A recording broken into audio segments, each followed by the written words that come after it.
천재들을 만든 천재적 기질을 갖고 있는 아이들을 특별히 교육하는 그런 교육을 하는 형제인데 한참 가르치다가 보니까 이건 아니네 하는 생각이 들더라고요. 자기가 가르치고 있는 내용들이 너무 안 됐다, 잘못됐다 하는 것을 발견하게 됐다고 합니다. 그 내용 중에 하나가 뭐냐면 여러분 아시죠? 아브라함 링컨 대통령 뭐 훌륭한 사람으로 인정을 합니다만은 그의 말 속에 이런 말이 있습니다. 아주 유명한 말이 있습니다. Of the people, by the people, for the people. 사람들에 의해서, 사람들을 우리말로 하면 백성들이라고 해야 되겠지만 이북식으로 하면 인민을 위하여, 인민에 의하여, 인민을 향한 민주주의 국가라는 이야기를 하고 싶었던 건데 잘못됐다는 것입니다. 정말 철저히 잘못됐다는 것입니다. 그 왜 잘못되느냐? 하나님에 의하여, 하나님을 위한, 하나님을 향한 뜻이라야지 사람이 아니라는 겁니다. 그걸 가르치다가 보니까, 그 역사를 가르치다 보니까 이게 내가 해야 할 일이 아니로구나 판단이 돼서 그 현장을 떠납니다. 그리고 누구에 의해서가 소문을 듣고 중국에 왔고 중국에 와서 성경 배달을 하는 일을 했습니다. 오랜 동안 하다가 그것도 지쳐서 후원하는 사람도 없고 혼자서 그러고 돌아다니다가 그만 불행인지 다인지 저를 만납니다. 이렇게 만나서 저희 숙소에 며칠 나누고 있는 동안 제가 그러지 말고 다시 돌아가라고 부탁을 했고 그리고 돌아갔습니다. 홍콩으로 돌아갔습니다. 홍콩으로 돌아가는 이 형제가 중국 사역을 하게 되는데 사역이랄 것도 없어요. 그냥 잔등에다가 가방 메고 가방에 성경 넣어서 중국 땅을 돌아다니며 배달하는 게 그거 하는 일이었습니다. 어느 날 저하고 같이 여행을 하다가 자기는 할빈으로 가고 싶으니까 가게 허락을 해달라. 그리고 저는 이제 홍콩으로 돌아오는 길이었습니다. 비행기 안에서 저는 이제 홍콩으로 돌아왔고 여러 날 후에 연락돼서 만나게 됐는데 말도 안 하는 일을 저질렀어요. 키가 작아요. 미국 사람 치고 그렇게 작은 사람은 없을 거예요. 저보다 작으니까. 키가 작은 친구인데 이 친구가 비행기 안에서 잠이 들었다가 이제 스튜어디스가 깨웠어요. 약을 머리가 아프니까 두통제를 달라고 했는데 그 두통제를 잘못 줘가지고 수면제를 줬습니다. 그래서 잠이 들어버린 거죠. 근데 키가 작은 데다가 잠이 드니까 이렇게 비행기 안에 쑥 들어가 앉아서 잠이 들어버렸거든요. 스튜어디스 저는 몰랐는데 스튜어디스 나가는 사람 숫자를 세더라고요. 아세요? 나가는 사람 숫자를 세요. 왜냐하면 하나라도 남아있으면 안 되니까. 이제 사람이 나간 줄 알고 보니까 숫자 하나 모자라는 거예요. 그래서 이렇게 쭉 와가지고 중간에 쑥 들어가 있으니까 안 보인 거죠. 앞에서 볼 수가 없었던 거죠. 이 형제가 잠이 들었습니다. 깨어나서 이제 깨웠습니다. 그리고는 그냥 겨우겨우 내려서 택시를 타고 그냥 아무데나 가는 거예요. 지금 택시를 탔는데 자 이제 오늘 제가 하는 이야기의 내용들을 잘 기억을 하셔서 이 일이 어떻게 이렇게 되어져 가는지를 보셔야 합니다. 비행기에서 내렸어요. 택시를 타야 되는데 그러다 보니까 비행장은 텅 비었고 저기 혼자만 남은 상태예요. 비행장이 남았습니다. 택시를 타려고 그러는데 그때 마침 일이 늦어져서 늦게까지 앉아있던 이 중국인 형제가 있었습니다. 그리고 내일부터 휴가인데 이 휴가를 정리하기 위해서 자기가 일을 좀 오래 다 끝내고 떠나려고 늦어졌어요. 그리고 늦어지니까 이제 나와가지고 야 이거 차도 없이 이거 다들 공항은 텅 비었을 텐데 하고 나오는데 보니까 타랍에서 그 비행기 그때 할빈의 비행장엔 브리지가 없었습니다. 그러니까 그냥 계단에서 이렇게 내려오는 걸 보니까 외국인이거든요. 그러니까 저 사람 붙들고 택시 같이 타고 가면 되겠다. 잘 들으세요. 그래가지고 택시를 그 친구하고 함께 택시를 타고 가는데 비행차 안에서 또 자는 거예요. 그래서 깨워가지고 호텔 어디로 가느냐? 아무 호텔이나 가면 되겠다. 아무 호텔이나 데려다 주었어. 그리고 들어가서 재워놓고는 나 내일 아침에 올게. 그러고는 아침에 가서 보니까 그때서 정신이 들어가지고 이제 움직이기 시작한 청년을 이 미국인 형제를 보고 여기 왜 왔냐? 보니까 너 잠들었다가 정신없이 그러고 잠이 들었다는데 왜 왔냐? 그러니까 뭐라고 대답을 했느냐면 거저받은 것을 거저주러 왔어. 이 말을 이해할 수가 없는 거예요. 거저받은 것을 거저주러 왔어 하는 말을 듣고 이 형제가 그 중국인 형제가 그 말을 써달라고 해서 종이에다가 써줬습니다. 이 형제가 그때만 해도 중국에 영어를 하는 사람이 많지 않았던 때인데 이 형제가 누구에게 찾아갔느냐 하면 자기를 늘 괴롭히던 목사님에게 찾아갔습니다. 중국인 목사예요. 상해에서 공부를 했어요. 루터란 계통의 목사님인데 이분이 감옥에 이제 문화혁명 때 감옥에 가서 아주 엄청난 고문을 당하고 심지어 그 사모님을 발가벗겨서 벽에다 세워놓고 대나무를 칼로 찢어서 그 끝에다가 독을 묻혀서 던져서 벌거벗은 사모님의 몸에 던져서 그 독이 몸에 들어가서 서서히 죽어가는 장면을 보게 만든 상황에 이 목사님이 계셨던 거예요. 이 목사님이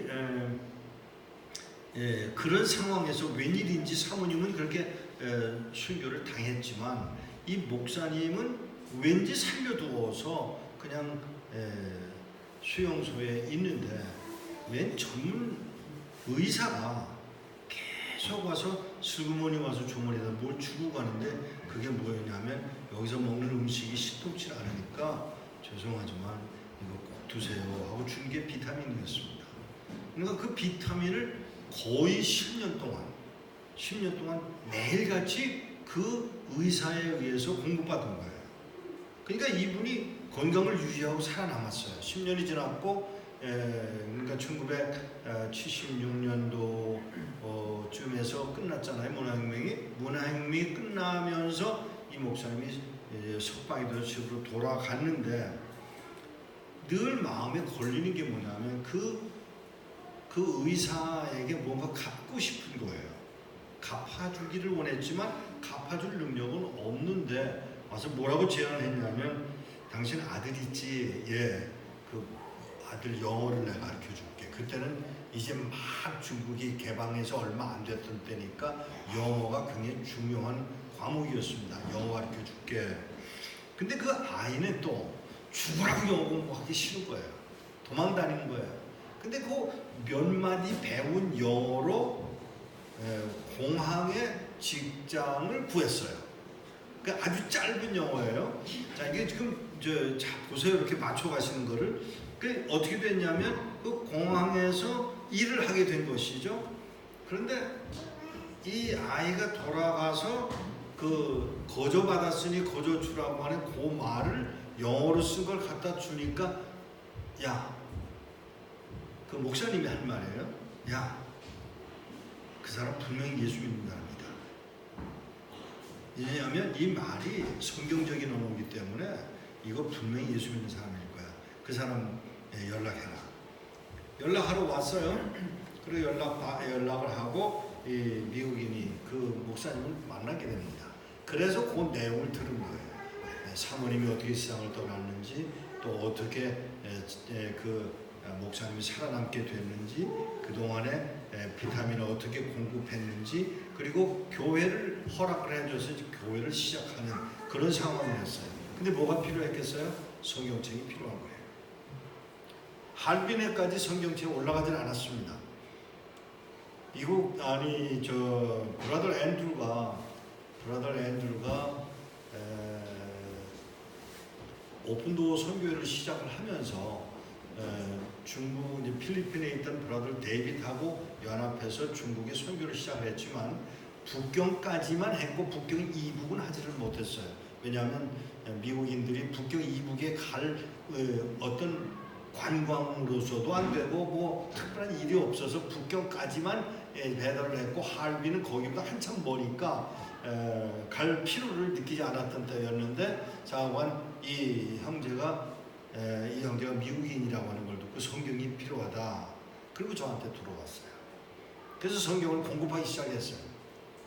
죄송한 이야기지만 할빈의 기독교 확산은 오토이톨 선교에 의해서 가능했던 것입니다.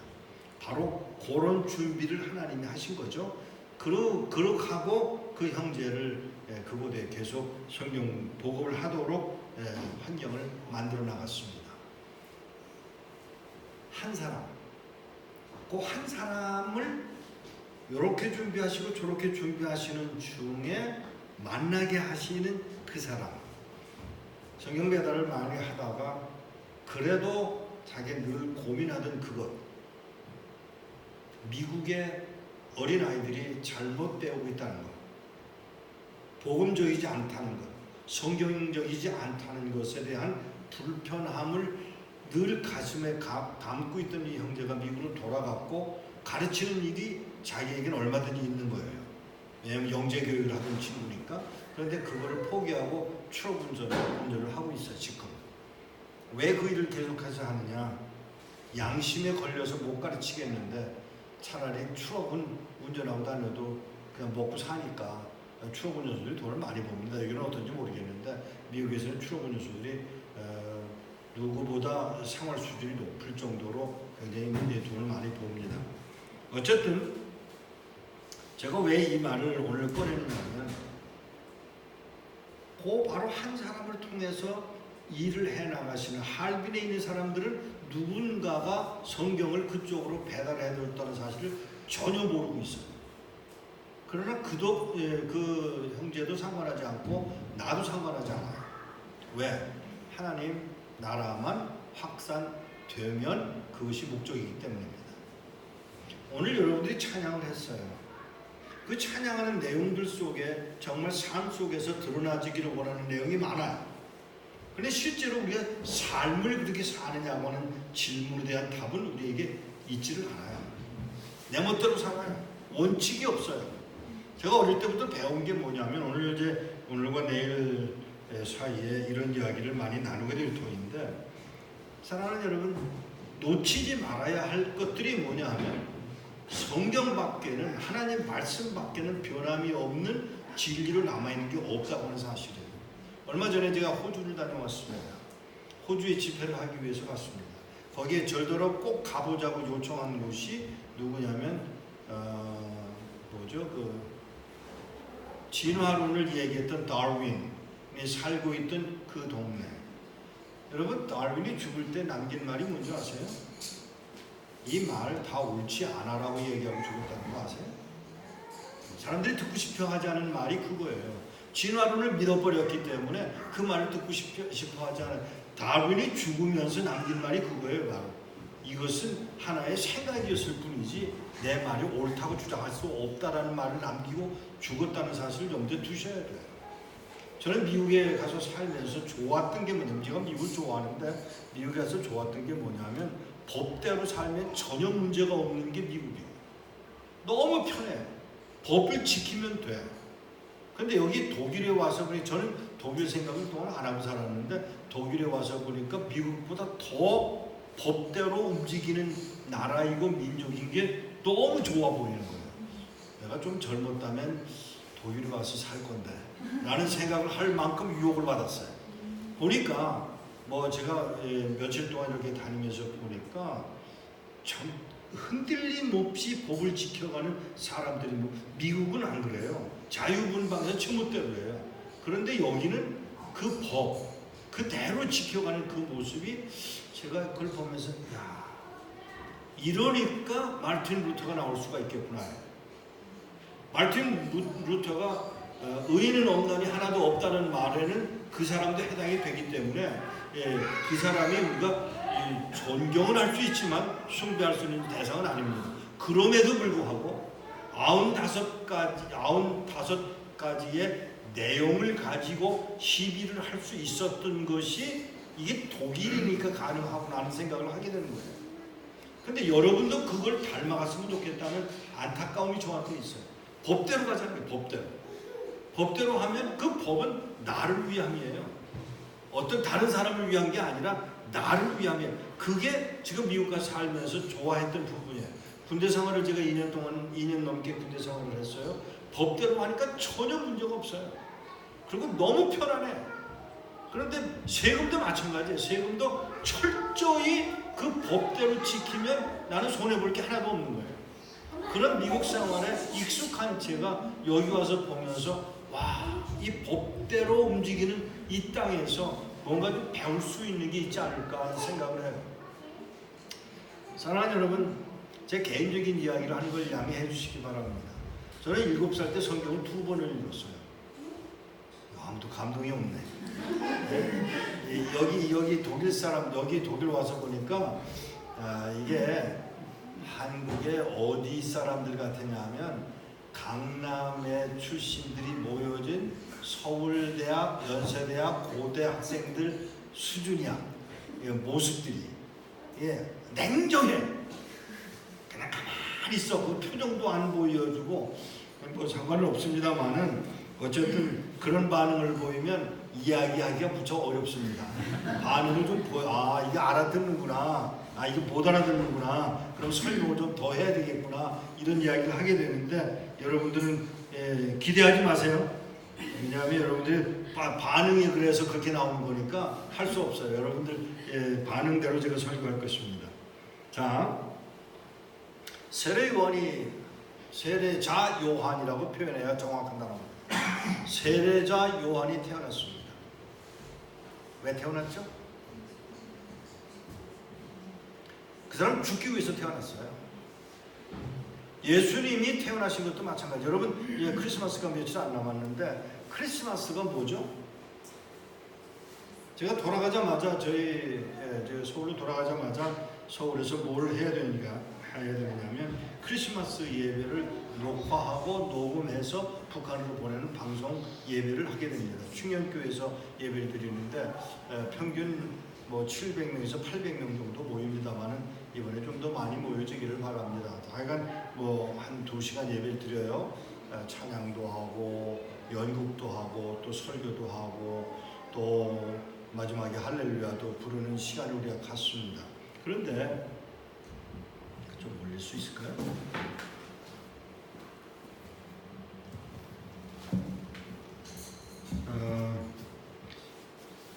크리스마스가 무슨 날이냐는 걸 생각을 좀 했으면 좋겠다는 생각을 예배를 할 때마다 생각을 해요. 크리스마스가 뭐죠? 그냥 간단하게 설명하면 예수님이 나신 날이죠. 그러면 예수님이 나신 날이기 때문에 우리는 기쁜 날이죠. 그러나 하나님 입장에서 볼 때는 아니에요. 아들을 죽이는 날이에요. 아들을 죽이기 위해서 땅에 보내는 아버지 심정으로 크리스마스를 한번 생각해 보시죠. 슬픈 날입니다. 근데 우리는 그렇게 말하지 않아요. 그렇게 말하면 분위기 깨니까. 그러나 실제로 하나님이 세상을 창조하실 때 하셨던 말이 뭐냐면 좋았더라, 좋았더라, 좋았더라는 말을 여러 번 하셨음에도 불구하고 예수를 십자가에 못 박아 죽이기 위해서 세상에 태어나게 하실 때에 하셨다는 말이 무엇인지를 아셔야 돼요. 하나님 기뻐하셨다고 했어요. 영광이라고 표현했어요. 아니요, 그거는 이사야가 한 말이에요. 잘 생각하셔야 돼요. 하나님의 입장에서 볼 때는 그날은 슬픈 날입니다. 그럼에도 불구하고 영광스러운 단어를 사용할 수밖에 없는 것이 우리 인간의 눈으로 그렇게 이상을 타취할 수가 없기 때문에 하나님 이사야를 통해서 그렇게 언어를 사용하고 있는 것 뿐입니다. 자, 어릴 때부터 성경을 읽었습니다. 고등학교 졸업할 때까지 성경을 제가 40번을 읽었어요. 순전히 깡패 같은 어머니 때문에 그랬을 뿐이에요. 내 의지 아니에요. 천만의 말씀이에요. 그걸 뭐 미쳤다고 성경을 읽겠어요. 그런데 성경을 읽으면서 제가 나중에 알게 된 것은 뭐냐면 어머니가 나로 하여금 성경을 읽게 하신 동기를 제가 알게 되면서 깜짝 놀랐어요. 제가 말도둑이었어요. 고등학교 3학년 때까지 말을 얼마나 심하게 더듬었냐면 교회 교인들이 저를 벙어리로 알았어요. 그러니까 이야기를 안 하는 거죠. 그러니까 목사님 내 아이가 벙어리니까 아마 모르긴 몰라도 그래서 말을 안 하나 보다, 말을 못 하나 보다, 이렇게 소문이 날 정도로 말을 안 했던 사람이 저예요. 근데 그걸 고치기 위해서 엄마가 했던 방법이 영어 성경을 읽힌 거예요. 우리 엄마는 A자도 모르고 B자도 몰라요. 그런데 제가 발음을 잘못하면 너 틀렸어 그러고 지적했던 게 우리 어머니예요.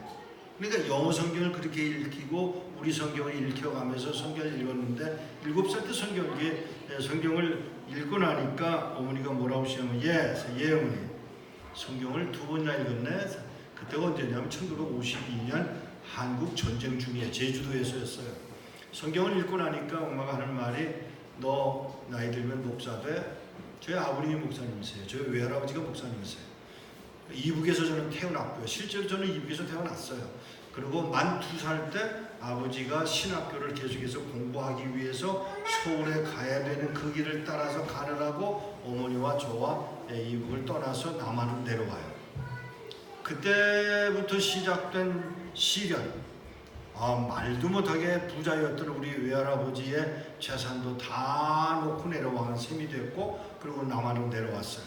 그리고 전쟁이 났고, 전쟁이 나니까 전쟁 날 때 1950년에 전쟁이 났으니까 제가 만 5살이죠. 우리가 피난을 간 것이 제주도였습니다. 재미난 것은 제주도에 피난을 갔는데 아버님 보고 제가 물어봤어요. 왜 우리가 피난을 여기까지 왔느냐 그랬더니 미국 사람들이 전쟁 중에 목사와 목사 가족들을 특별히 구별해서 제주도로 피난을 시켰습니다. 그 이유를 제가 물었더니 전쟁은 끝난다. 전쟁이 끝나면 필요한 사람들이 목사다. 그래서 목사들을 많이 살려두어야 된다. 이게 미국 정부의 계획이었고 전쟁이 난 후에 그 상황을 그대로 몰아갔어요. 그래서 제가 아는 사람들 가운데 많은 사람들이 제 또래 되는 사람들이 많이 거기 피난을 왔었던 것도 사실이에요. 그 마경일 목사님이라는 분이 저희 아버님하고 동기고 저하고 저희 아버님하고 친구인데 그 마경일 목사님 아들이 미국의 사우스다코타에 살고 있더라고요. 뭐 전혀 모르던 사이인데 가서 만났는데 서로 낄낄거리고 웃고 아마 우리 모르긴 몰라도 거기서 싸우기도 하고 돌도 던지고 그랬을 거야. 뭐 이러면서 웃기도 하고 그랬는데 하여간 그렇게 해서 그 와중에 전쟁 중에 할 일이 없으니까 성경을 읽은 거예요. 성경을 읽고 나니까 어머니 하시는 말씀이 너 나이 들면 목사 돼? 예 어머니. 그게 제가 시작된 제 삶의 시작이에요. 그리고 하시는 말씀이 이제 목사 되면 갈 나라가 있어.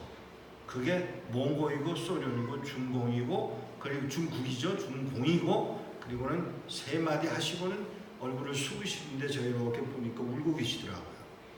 엄마 왜 울어? 하고 물어보면 불순종인 거 아세요? 생각 안 해보셨죠? 아브라함을 향해서 떠나라 그럴 때 어디로 가요? 라고 반문하지 않습니다. 잘 들으세요 이 질문을. 아이들이 엄마가 하는 말을 왜? 라고 묻게 되면 설명을 하시지만 여러분 왜라고 묻기 전에 답을 먼저 주시고요. 그 아이를 가르쳐야 합니다. 미안하지만 한국 부모들이 이 아이들을 기를 때 정말 잘못 가르치는 걸 저는 너무나 눈여겨보았습니다. 그 이야기는 나중에 기회가 되면 또 하겠지만 자녀 교육에 굉장히 중요한 것은 성경적으로 가르치고 성경적으로 대하고 성경적으로 아이들을 키우느냐고 하는 질문에 여러분 답하실 수 있으셔야 돼요. 왜? 여러분이 원하거나 원치 않거나 여러분은 하나님의 사람으로 불륜받은 사람이라는 전제하에 여러분이 해야 할 일이 있고 행할 말이 있고 행동으로 옮겨야 할 부분들이 있음을 인정하셔야 돼요. 불행하게도 우리가 그렇게 하지 않아요. 하여간 엄마가 저보고 마지막으로 한 말, 북한 가?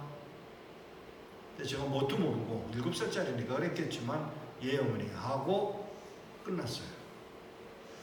근데 그 제주도에 있으면서 있었던 일 중에 하나가 제가 참 기억에 남는 일 하나가 있었는데, 그 이제 7살 8살이니까 나가서 장난하느라고 바닷가에 가서 성산포구 바닷가에 가서 신발, 까만 신발 아세요? 까만 신발이 있다는 건 아세요? 까만 신발을 가지고 고기 잡겠다. 그걸 뭘 어떻게 고기를 잡겠어요? 까불다가 신발을 놓쳤어요. 바다에 밀려나갔어요. 근데 엄마가 오셨어요. 왜 집에 안 들어오냐? 엄마, 신발을 잃어버렸다고. 그러니까 엄마가 하신 말씀에 아마 제 삶을 결정했는지도 모르겠어요. 가자 집에. 따라가는데 엄마가 뭐라고 하냐면 그 신발보다 네가 더 귀해. 이 말 한마디. 엄마가 보기에 귀한 아들이라는 그 마음을 분명하게 심어준 게 제 어머니예요. 신발보다, 그때 신발이 얼마나 귀한지를 아셔야 돼요. 요즘 나이키 신발보다 훨씬 비싼 거예요. 값으로만이 아니라 그 가치로 봤을 때. 그런데 지금 전쟁 중에 신발이 없어요. 근데 엄마는 네 신발보다 네가 더 귀해. 근데 집으로 돌아가는데 엄마의 손을 잡고 이렇게 매달려서 가는 제가요, 그냥 가는 게 아니에요.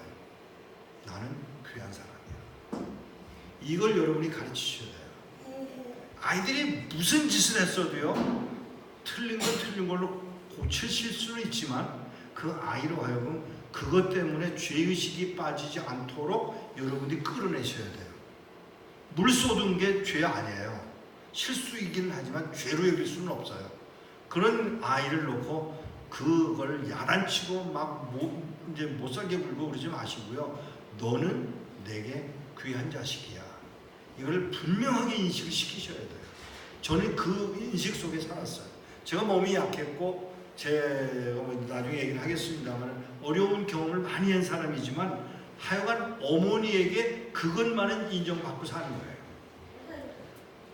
그리고는 이제 엄마가 아무 말도 안 하시기를 10년 동안 안 하셨어요. 그러니까 제가 만 17살 되던 해에 엄마가 뭐라고 물으시는가 하면 너 우리나라 여권으로 북한 가겠냐? 이렇게 물으시더라고요. 우리나라 여권으로 북한 가겠냐? 그게 너무 좋아가지고 못 가죠 그랬어요. 왜냐면 북한 안 가도 되니까. 그동안에 배운 말이 뭐예요? 반공이고 항일이거든요.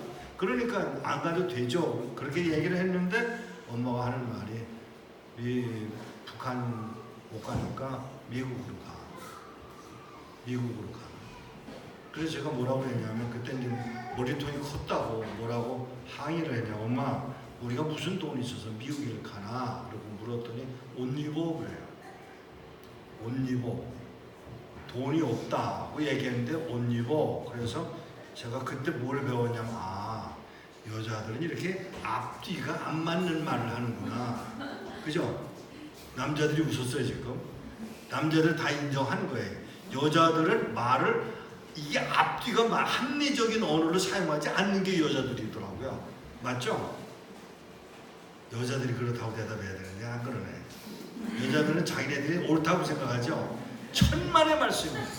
그러니까 아담과 하와가 문제가 생기는 거예요. 그럴 수밖에 없어. 왜? 여자들이 생각이 그러니까. 그러니까 이거는 인종차별의 문제가 아니에요. 이것은 생겨먹기를 그렇게 생겨먹은 거예요. 여러분 아세요? 전화기로 찍는 카메라 사진은 여성 사진이에요. 뒤에 장면까지 다 찍히잖아요. 카메라는 그렇게 찍히지 않아요. 사진 찍는 분 계세요 여기? 사진 찍으면 어떻게 찍혀요? 뒷장면에 안 나오죠? 그건 남자들의 눈이에요. 그냥 요즘 나오는 사진들이 그렇게 잘 나오는 이유 중에 하나가 여성화했기, 이게 눈이, 카메라 눈이 전부 다 여성화했기 때문에 그렇다는 거 아세요? 모르지. 그냥 들고 다니시죠? 여러분, 엄마가 저보고 미국 가야 돼. 그래서 제가 엄마 돈이 없잖아. 그랬더니 옷 입어. 그래서 옷 입었어요. 가자. 어디 가는지 몰라요. 물으면 안 돼요. 그게 제가 받은 교육이에요. 가자. 예, 어머니. 서울 한복판에 병원에 앞에다 저를 세워놓고 엄마가 들어갔다가 나오셔서 다른 데 가자. 그래서 4군데 병원을 거치고 집으로 돌아오는 길에, 제가 용산에 살았는데 집에 돌아오는 길에 엄마가 예, 서예요.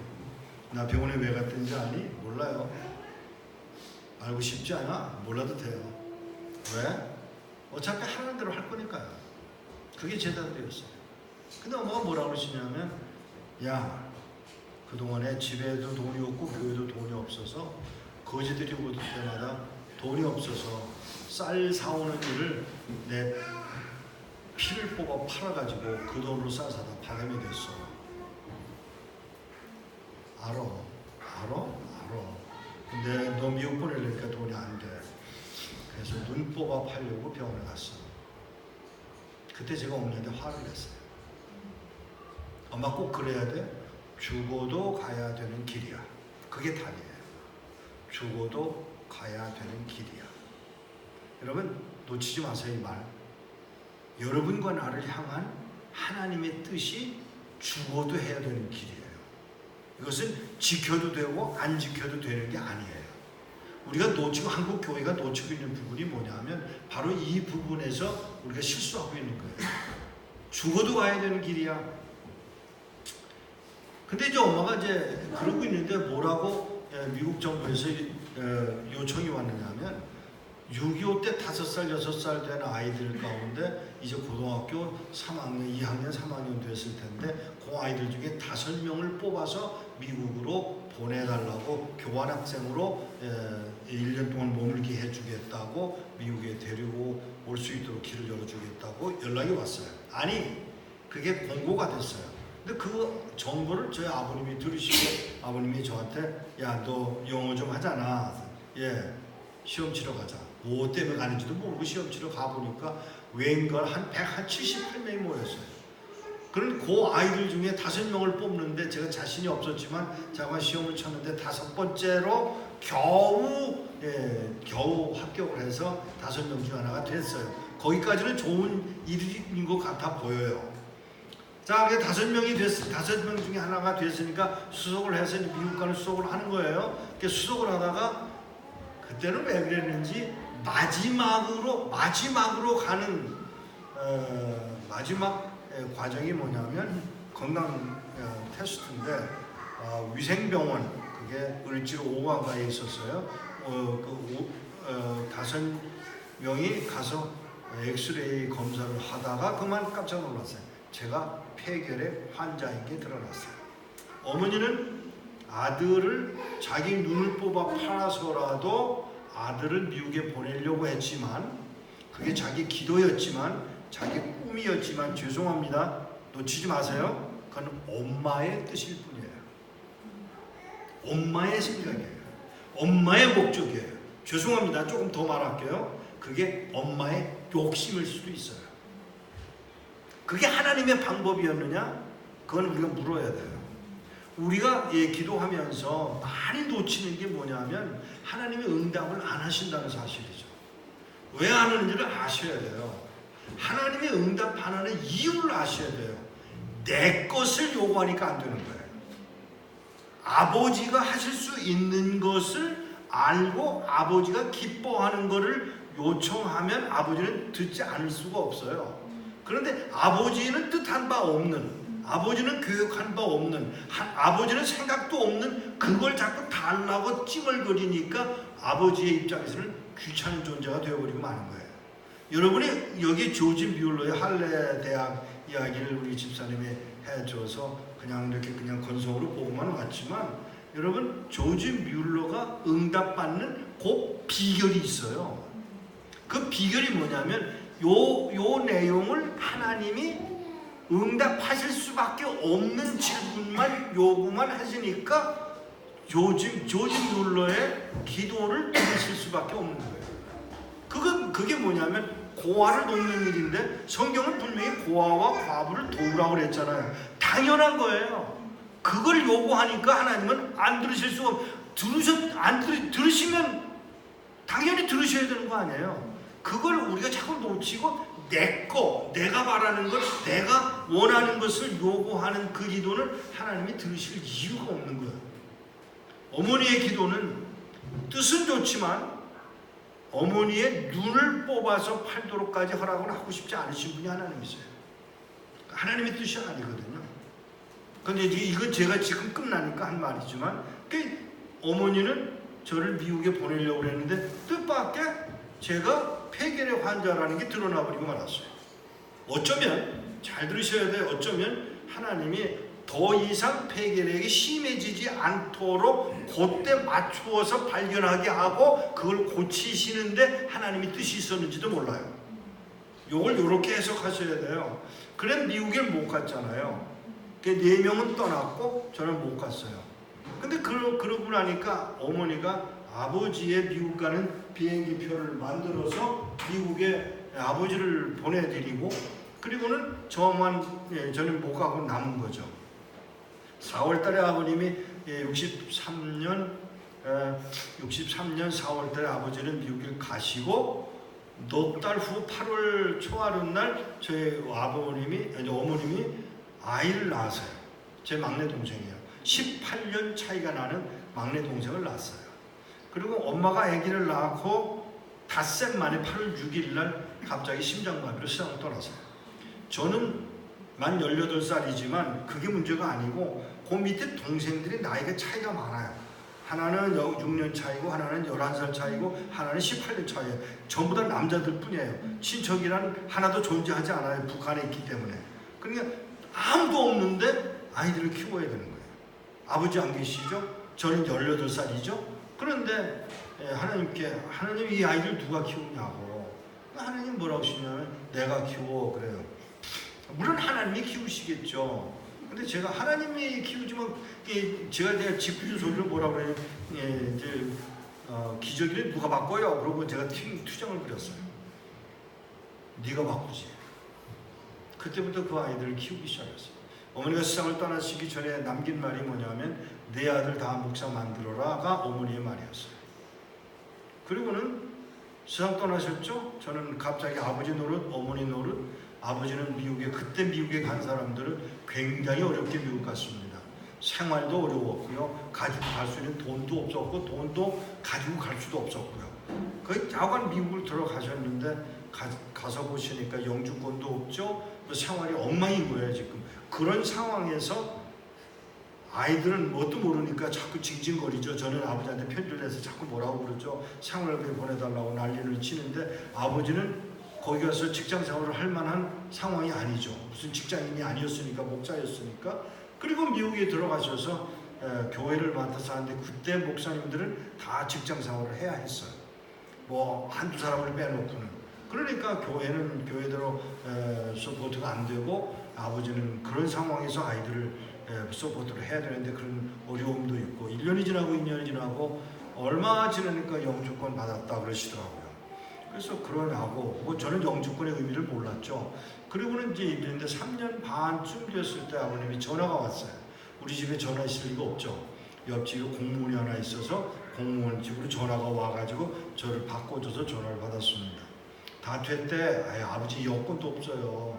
그랬더니 하시는 말씀이 여권도 다 됐어. 비자는요? 비자도 다 됐어. 비행기 표는요? 그것도 다 됐다니까 그래. 그래서 예 알았습니다. 뭐 다른 말 할 것도 없고. 근데 전화를 끊으시면서 뭐라고 하시냐면 예 아버지 있잖아 영화 촬영하는 사람들이 나간댄다. 밑도 끝도 없이 그렇게 이야기를 하시니까 제가 알겠다고 전화 끊었어요. 며칠 있으니까 진짜 영화 촬영하는 사람이 나왔더라고요. 영화 촬영하는 사람이 나와서 우리 사는 모습을 찍겠다고 그래요. 그 영화 촬영 다 했어요. 뭐 주일날이면 예배당에 가서 제가 반주하는 것도 찍고 뭐 주일학교 아이들 가르치는 것도 찍고 뭐 저 그렇게 하는데 뭘 하자고 그러냐면 어머니 묘회를 가자고 해서 우리 절 안 합니다. 그러니까 그러면 의미가 없다. 그냥 가지 말자. 그래서 거기도 안 갔고요. 그리고는 하는 말이 여권 받으러 가자. 여러분 1967년대에 여권이 얼마만큼 발행이 됐냐면 한국에서 한 달에 아니 1년에 외국에 나가는 사람을 위한 여권 300개밖에 안 찍었습니다. 그게 한국의 수준이었어요. 그런데 여권 받으러 가자 그러니까 아이고 여권 없습니다 그랬더니 가자고 외무부에 갔더니 그 자리에서 만들어주더라고요. 여권 나왔죠? 그냥 비자 받으러 가니까 비자 받았죠? 지금은 아니지만 그 당시에 지금 롯데백화점 앞에 미 대사관이 있었고 그 앞에 프레지던트 호텔이 그 앞에 있었고 1층에 여행사들이 있었고요. 항공사들이 있었고요. 비자 받으러 가니까 총명사가 비자를 이민 비자는 엑스레이 필름 때문에 이만한 엑스레이 네거티브 때문에 이만한 걸 해서 봉투에다 넣어서 주거든요. 그거 받아가지고 비행기 받았고 비행기표 받으러 가니까 비행기표를 1등석으로 주더라고요. 가야죠? 예, 새 아이들은 갔어요. 미국에 갔고 저는 못 갔어요. 왜? 폐결핵 환자잖아요. 그 당시 뭐 지금도 그렇지만 폐결핵 환자들은 엄청나게 어려웠습니다. 이걸 못 갔어요.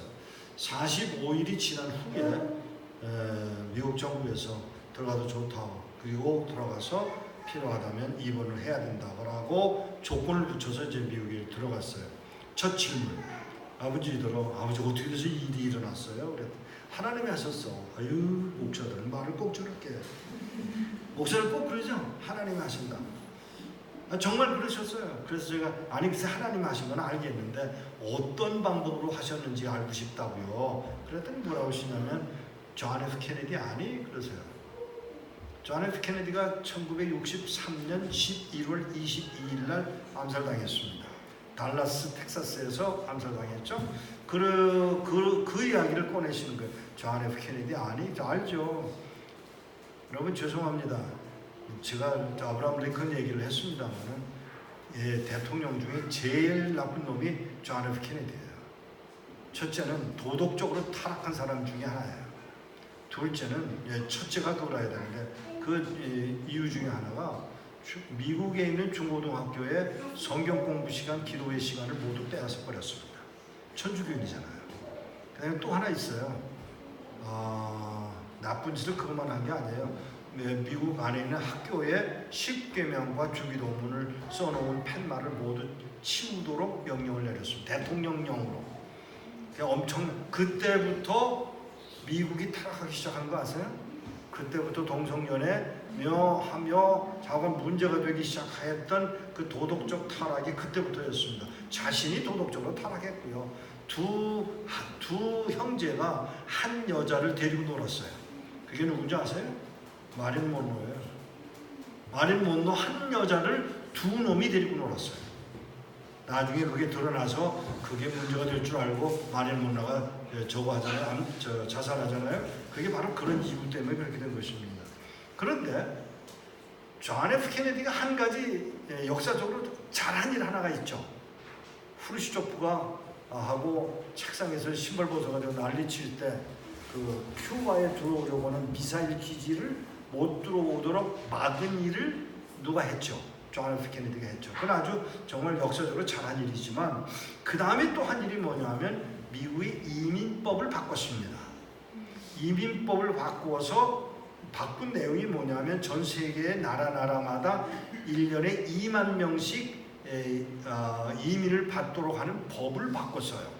그게 존 F 케네디가 한 일이에요.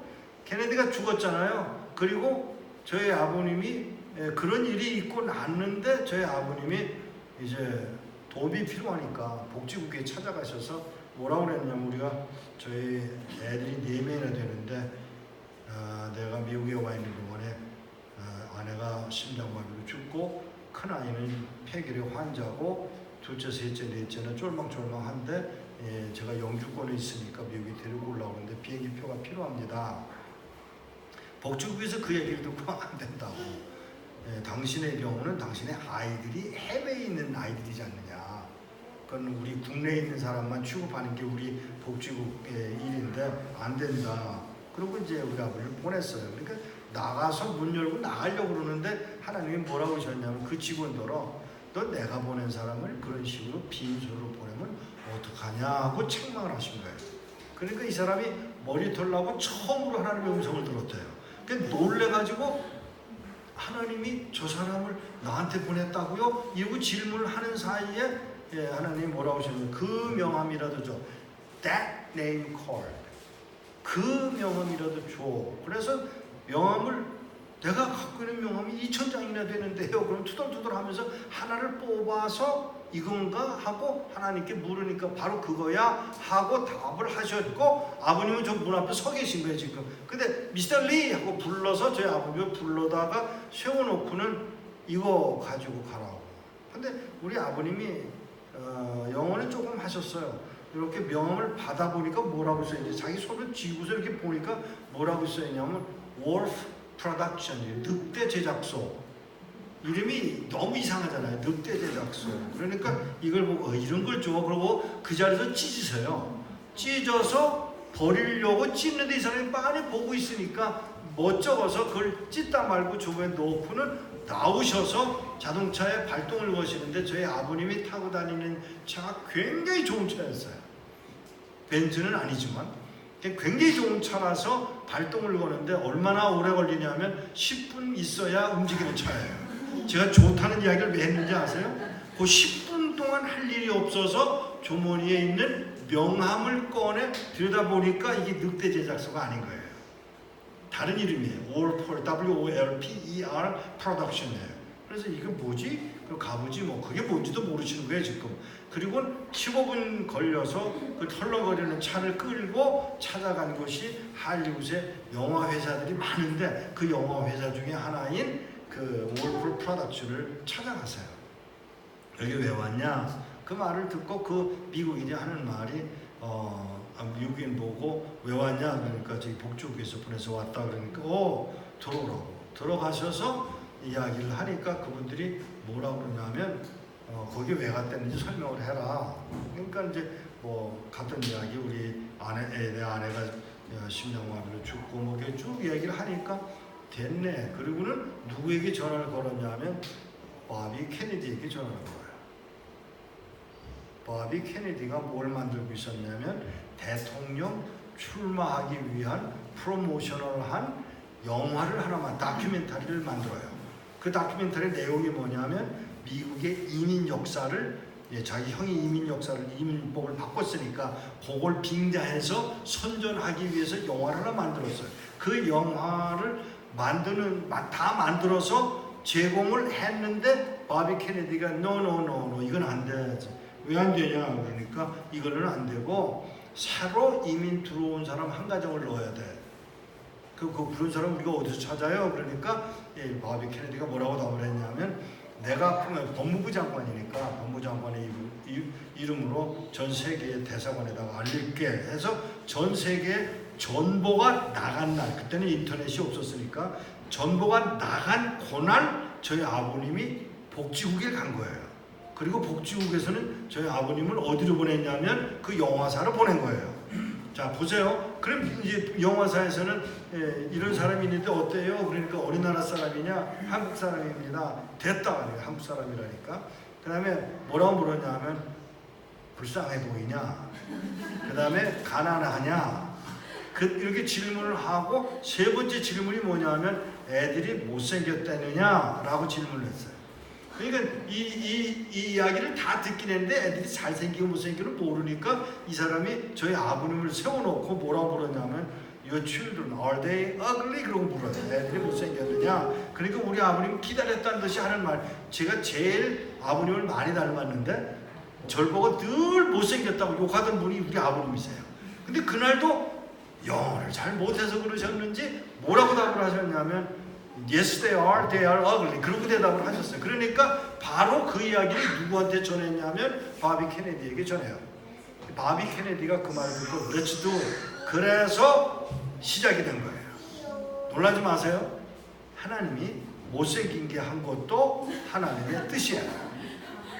여러분 그냥 넘어가지 마세요. 이게 하나님이 하시는 일이에요. 그래서 갑자기 수속이 되기 시작해가지고 영화 촬영한 사람이 나왔고 영화 촬영해갖고 들어갔고 그리고 그 영화가 완성이 됩니다. The Nation of Immigrant라고 하는 영화인데 그 영화 구글에 들어가시면 그 영화를 찾을 수가 있습니다.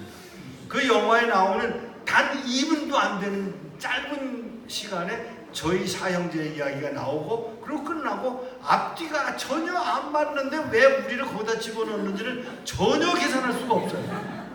이 영어를 좀 알아듣기 시작한 후에 그 필름을 제가 시간적으로 돼서 그걸 좀 달라고 그래가지고 카피를 했어요. 그 필름도 제가 갖고 있어요.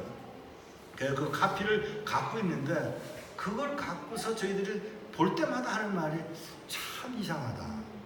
하나님은 엄마의 기도를 다른 방면으로 응답하시는 거죠. 그래서 미국에 오게 되죠. 미국에 들어왔어요. 그걸로 해서 이제 들어왔는데 동생들은 1등석 타고 왔지만 저는 1등석 안 주더라고요. 저는 그 이카노미로 주어서 그냥 타고 미국에 들어와서 미국 생활을 시작을 했어요. 죄송하지만 1967년대에 한국인들의 이민 생활 비참하기 짝이 없었습니다. 그냥 막말로 노동해야 했고요. 여러 부류가 있었어요. 이민으로 들어온 사람들이 있었나 하면 이민을 말고 그냥 학생으로 들어온 사람들도 있었고요. 남미로 갔다가 어떻게 해서 들어온 사람이 있었고요. 괌이나 사이판에서 월남 전쟁 그 틈에 갔던 사람들이 미국으로 들어온 경우가 있었고요. 독일 광부와 간호사들이 왔다가 미국에 들어온 사람들이 있었고, 그러니까 그 LA에 가보면 교회가 남미 출신, 또 광부 출신, 간호사 출신 이래가지고 아주 별의별 교회들이 다 형성되어 있는 때가 바로 그때였는데, 그럼에도 불구하고 굉장히 이민 생활이 어려웠던 그런 때였습니다. 미국 군대 생활을 하기 시작했습니다. 군대 생활을 마치고 나와서 결혼을 했고요. 결혼은 순전히 제 어머니 때문에 결혼했는데, 제가 18살짜리 어머니가 세상을 떠나셨으니까 세상 떠나시기 몇 달 전에 기도회를 했어요.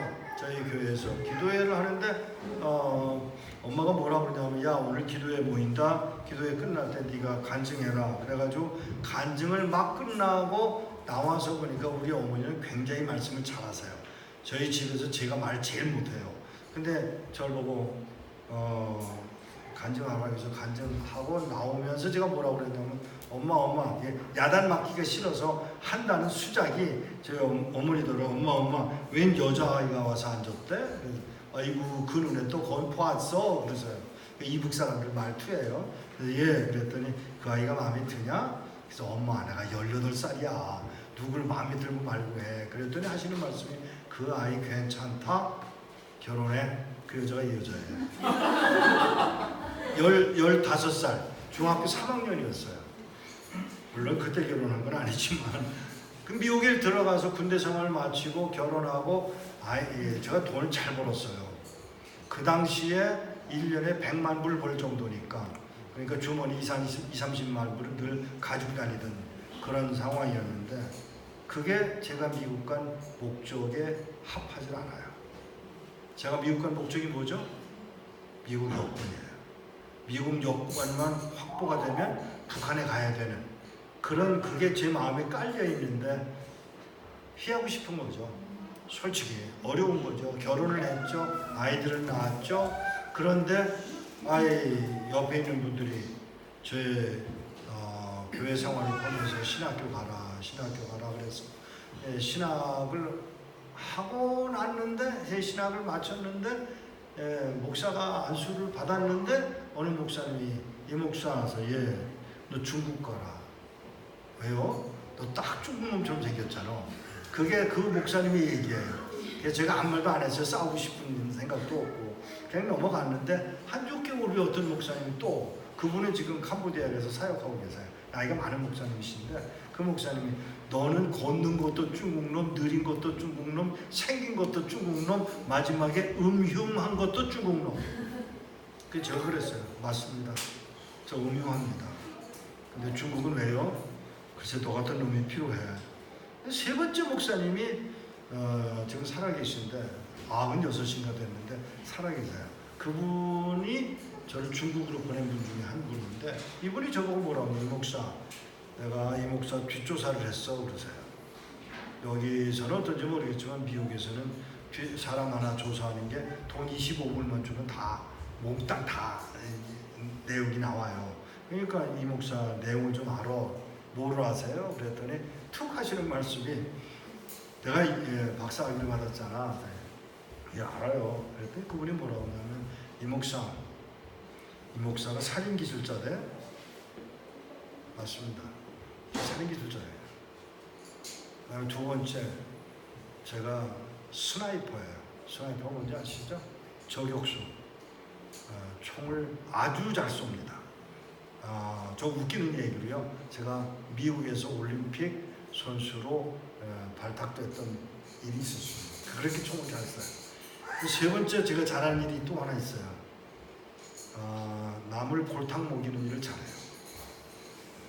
네 번째 제가 잘하는 일이 또 하나 있어요. 도둑질이에요. 그걸 미국 정부가 인정하는 수준이에요. 근데 그 얘기를 하시면서 목사님이 뭐라고 하시냐면, 이 목사, 중국에 도둑질 좀 해볼래? 그러시는 거예요. 근데 그때 제가 목사를 보고 도둑질을 해볼래? 하는 말에 뒤에 뭔가 있다 싶어서, 목사님 혹시 성경 밀수? 그러니까 그래 아는구나. 예, 성경 밀수 좀 해볼래? 근데 죄송합니다. 이게 개인적인 얘기인데요. 제가 제일 싫어했던 게 목회예요. 목회가 정말 힘들어요. 할아버지 목사지, 아버님 목사지, 그 소리, 우리 형제가 웃는 이유가 있지. 목사 아들이거든. 목회가 너무 싫은 거예요. 근데 목사가 됐는데 목회를 안 할 수는 없고, 그래서 저는 무슨 꿈이 뭐였냐면, 부목사로 나이 젊은 담임 목사를 뒤에서 돌봐드리는 일을 하고 싶은 게 저였어요. 왜? 많이 아니까. 그게 하고 싶었는데 그 일은 열리지 않았는데 뜻밖의 중국 가라 그러니까 거기에 마음이 쏟아진 거예요. 그건 한번 해볼만 하겠다. 그럼 뭐 한번 가보죠 하고 83년도에 중국에 들어갔어요. 근데 중국에 들어갔는데 너무 쉬워. 이게 전문가가 느끼는 느낌이겠죠. 성경을 배달하는데 다들 잡히고 나만 안 잡고 다 잡아. 그러니까 뭐 안 잡히는 건 그만두고 뭐 얼마를 가지고, 제가 중국을 145번을 다녀왔습니다. 비행기를 타고 들어가서, 제가 그래서 지금도요 비행기 탈 때 트라우마가 있어요. 아무런 비행기를 타도 그 비행기 탈 때 오는 그 두려움이 저한테 있어요. 왜냐하면 제가 갖고 있는 물건이 문제가 될 물건들이니까. 145번을 중국에 드나들면서, 죄송합니다, 제가 3번 잡혔어요. 근데 3번 잡혔어도 물건을 하나도 안 뺏겼어요. 안 뺏기는 방법이 있거든. 그걸 저는 이 본 스파이예요. 제가 미국 정부에서 인정한 본 스파이, 태어난 스파이예요. 그러니까 뭐 그건 뭐 아무렇지도 않은 거예요. 들어가서 보니까 성경을 가지고 들어가서 배달하고 떠나는데, 떠나기 전에 시간이 좀 있어 제 성경을 펴놓고 있는데 뭐라고 그러시냐면, 목사님, 예, 목사님은 살 수 있잖아. 그 말을 솔직히 금방 이해를 못했어요. 목사님은 살 수 있잖아. 그래서 잠깐 이렇게 생각을 하는데, 우리는 살 수가 없잖아.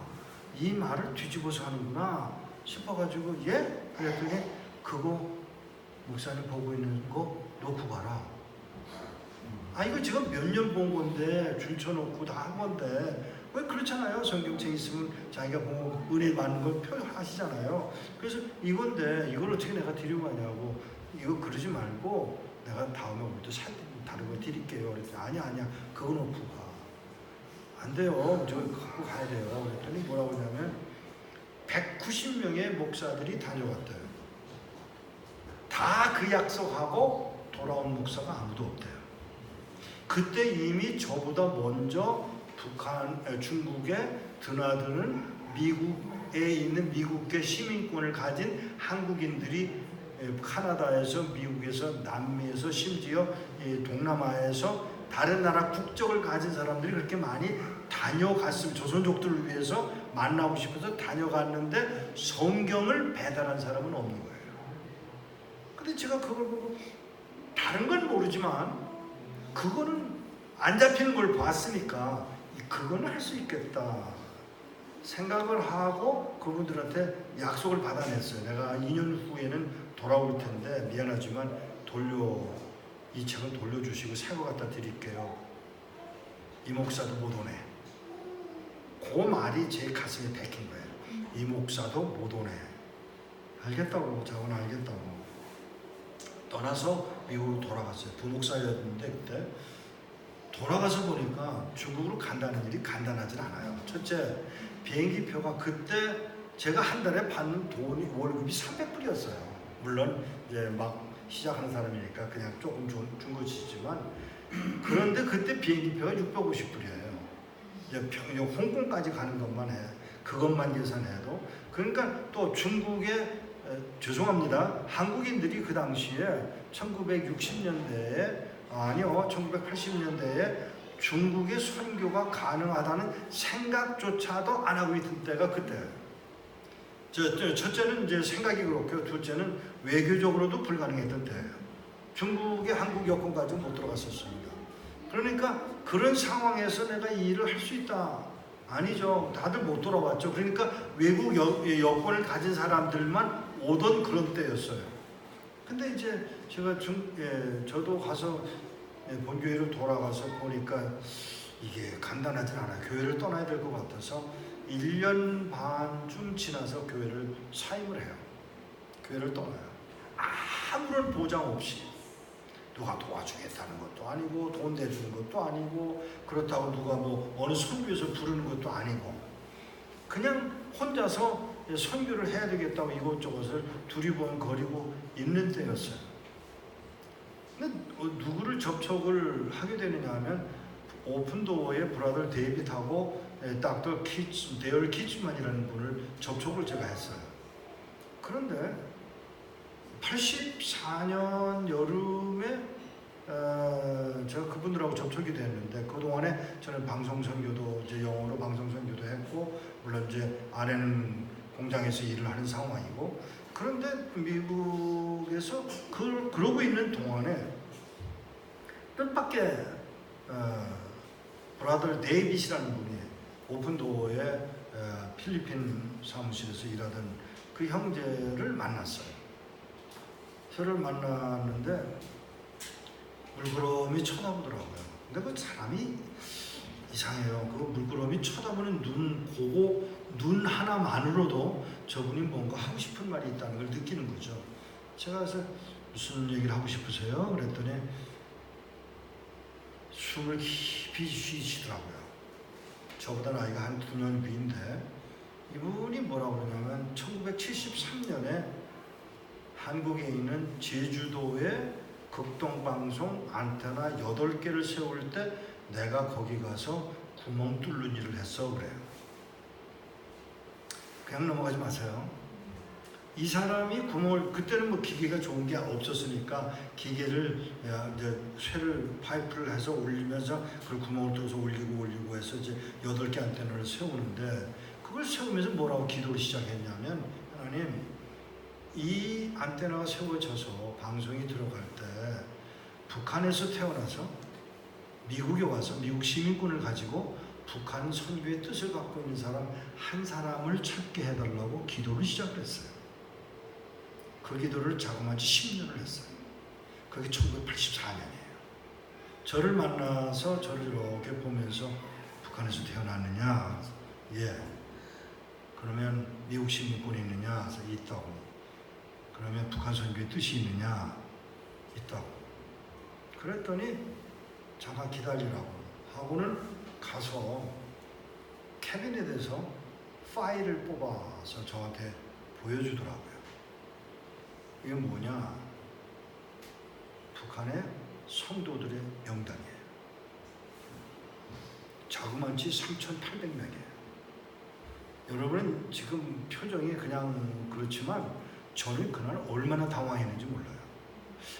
1984년에 북한에 살아있는 성도들의 명단을 갖고 있는 사람들 이걸 어디서 구했느냐? CIA, FBI, 미국의 2기관과 그 다음에 한국의 군사기관과 정보기관을 합해서 이걸 찾아낸 것인데 이름, 주소, 성분, 이게 성분이라는 건 공산당 성분이에요. 또 인정된 성분 이런 것까지 다 기록에 남아있는 거예요.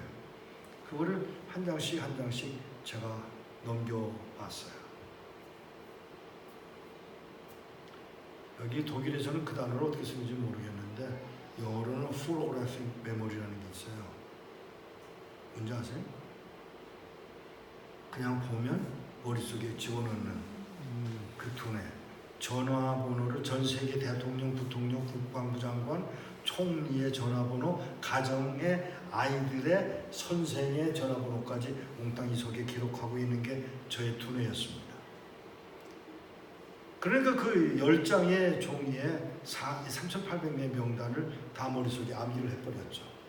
그러고 나오는데 이쪽으로 옮겨가는데 뭐라 그러냐면 10년 기도한 결과를 한 사람, 조금 이 얘기가 조금 지금 빗나갔습니다만은 그 10년 기도에서 얻은 사람을 우리가 찾았어. 저는 저보고 하는 얘기인 줄 몰랐어요. 그 가다가 벽에 북한 이제 그러니까 카바를 이렇게 씌워놨는데 보니까 그게 북한 지도인데 거기에 빨간 점으로 3,800개의 점을 찍어놨더라고요. 크리스천. 그것을 혼자 중얼거리고 돌아서면서 그 사람 어디 있느냐 그랬더니 여기 있대요. 방으로 들어가는데 방이 이거보다 좀 큰 방인데 그 방에 들어가는데 7명 이사들이 나오는데 저를 이렇게 훑어보더라고요. 군인 출신들이에요. 공산군 선교하는 기관의 특징이 뭐냐면 군인 출신들 씁니다. 영급이에요. 영급 이상 장성급들이에요. 그 사람들이 리타이어한 사람들인데 그런 사람들이 저를 훑어보고 지나가면서 표정들이 묘하더라고요. 그래서 거기 앉아서 기다리면서 그 사람 어디 있냐 그랬더니 이 방에 있어. 저보고 하는 말이에요. 근데 제가 뭐라고 그랬냐면 올 게 왔구나. 그리고 그 이야기 그렇게 마음에 작정을 하고 그분들에게 도움을 받기 시작했습니다. 경제적인 도움이 아니고요. 기술적인 부분. 이건 간첩 훈련이나 다를 바 없어요. 그런 훈련들을 아주 구체적으로 훈련받고 그 다음에 중요한 것은 그것보다 더 중요한 것은 중국 안에 만나야 할 사람, 만나지 않아야 할 사람, 만나서 도움이 안 될 사람 이런 사람들을 분류를 해서 저한테 넘겨주는 게 저에게 엄청난 도움이 된 거예요. 왜냐하면 시간 낭비를 할 필요가 없었으니까. 물론 제가 나름대로 제가 따로 조사를 다 했어요. 다 확인하고 믿을 수 있다고 확인을 한 그런 상황에서 85년도에 모토인들 선교회가 시작이 됩니다. 뭐 하기 시작했는지 아세요? 한국에서는 갈 사람이 없어요. 그래서 중국에 들어갈 사람들을 해외에 있는 한국인들, 미국 국적을 가진 친구들을 데리고 와서 홍콩에 와서 성경 배달을 시작하는데 그때 저를 협력했던 사람들이 미국인, 싱가포르, 또 홍콩, 또 필리핀, 그 다음에 호주, 뉴질랜드, 또 이 미국, 유럽에는 독일은 제가 관계가 없었고요. 핀란드에 관계가 있었고요. 그렇게 해서 사역을 시작을 했어요. 뭐 했는지 아세요? 순전히 한글 성경만 공급을 했습니다. 저 북쪽 할빈 그 지방으로 성경 배달을 시작을 했어요. 성경 배달을 했어요. 하기 시작했어요. 뭐 끊임없이 배달했어요. 뭐 한 번에 가방 7개 가져간 게 제가 제일 많이 혼자서 할 때는 7개 가져간 게 제일 많고요. 형제들이 가지고 갈 때는 뭐 1톤씩 1톤이면 가방 40개입니다. 40개를 들고 들어간 일도 있었고요. 그런 일들이 한국에서는 알려지지 않았지만 미국에서는 그 일을 계속해서 언론을 통해서는 아니고 기독교 기관지들이 공급을 해서 알리고 기도를 요청하기도 하고 그 일을 계속해서 했어요. 처음에는 성경을 그렇게 배급을 했어요. 그럼 85년에 처음부터 그런 일이 일어난 거예요. 85년에 성경을 250권을 전달을 하고 그때 이 조그만 성경 요만한 게 아니고요. 우리 집사님 갖고 있는 것보다 큰 거는데 보통 크기 그거보다 크죠. 그 거의 배나 되죠. 큼직큼직한 성경을 250권을 가방 10개예요. 10개에다 가서 놓고 오는데 이거 말고 조그만 거. 그래서 제가 중국의 공산권 지역의 사람들은 언어가 금방 알아듣기가 어려운 언어를 많이 씁니다. 그러니까 제가 이거 말고 그래서 이게 또 뭐가 있구나 싶어서 왜요? 그랬더니 조그만 거에 오면 북조선에 가. 근데 그 말을 제가 네? 하고 묻는 말을 무슨 말인지 못 알아들어서 네? 하고 물은 줄로 알고 북한에 간다고 설명을 하시더라고요. 북한에 간다고. 아, 예. 얼마나 필요하세요? 100권만. 이 조그만 성경 100권. 자, 보세요. 100권을 준비를 해달라고 그래서 알겠다고 서울에 돌아왔어요. 영등포에 대흥장로교회라는 교회가 있었습니다. 지금도 있는 줄 아는데 그 교회 이성배 목사님이라는 분이 계셨어요. 이성배 목사님 교회에 누가 저는 한국에서 신학을 안 했기 때문에 선후배가 없어요. 그러니까 한국에는 아무도 없는 상황인데 그 목사님을 소개를 해준 분이 그 교회 전임 목사님으로 계시다가 미국에 오셨고 그 목사님이 저를 알아서 지난번에 케네트 배 여기는 안 왔댔죠? 케네트 배라고 북한에 2년 동안 잡혀 있었던 케네트 배가 다니던 교회가 바로 제가 가서 가르쳤던 청년들 중에 하나예요. 근데 그 케네트 배에 계시던 이관 목사님이 이성배 목사님을 소개를 해줘서 그 교회를 찾아가서 제가 뭐라고 그랬냐면 제가 도움이 필요해서 왔어요. 그랬더니 대뜸 반말로 뭐 하려고? 그래서 북한에 보내려고요. 말도 하지 마라. 무슨 북한? 그래서 제가 뭐라고 그랬냐면 안 되나요? 안 돼 이 사람아. 말 같은 소리 하지도 마라. 아주 무시를 하더라고요. 그래서 그래요? 제가 3,800명의 명단을 넘겨드릴까요? 그러니까 이분이 얼굴이 달라지더라고요. 무슨 소리야? 무슨 소리라뇨? 북한의 성도들의 3,800명의 명단을 넘겨드릴 수 있습니다. 정말이에요? 말이 달라졌어요? 정말이에요? 예. 뭐가 필요해요?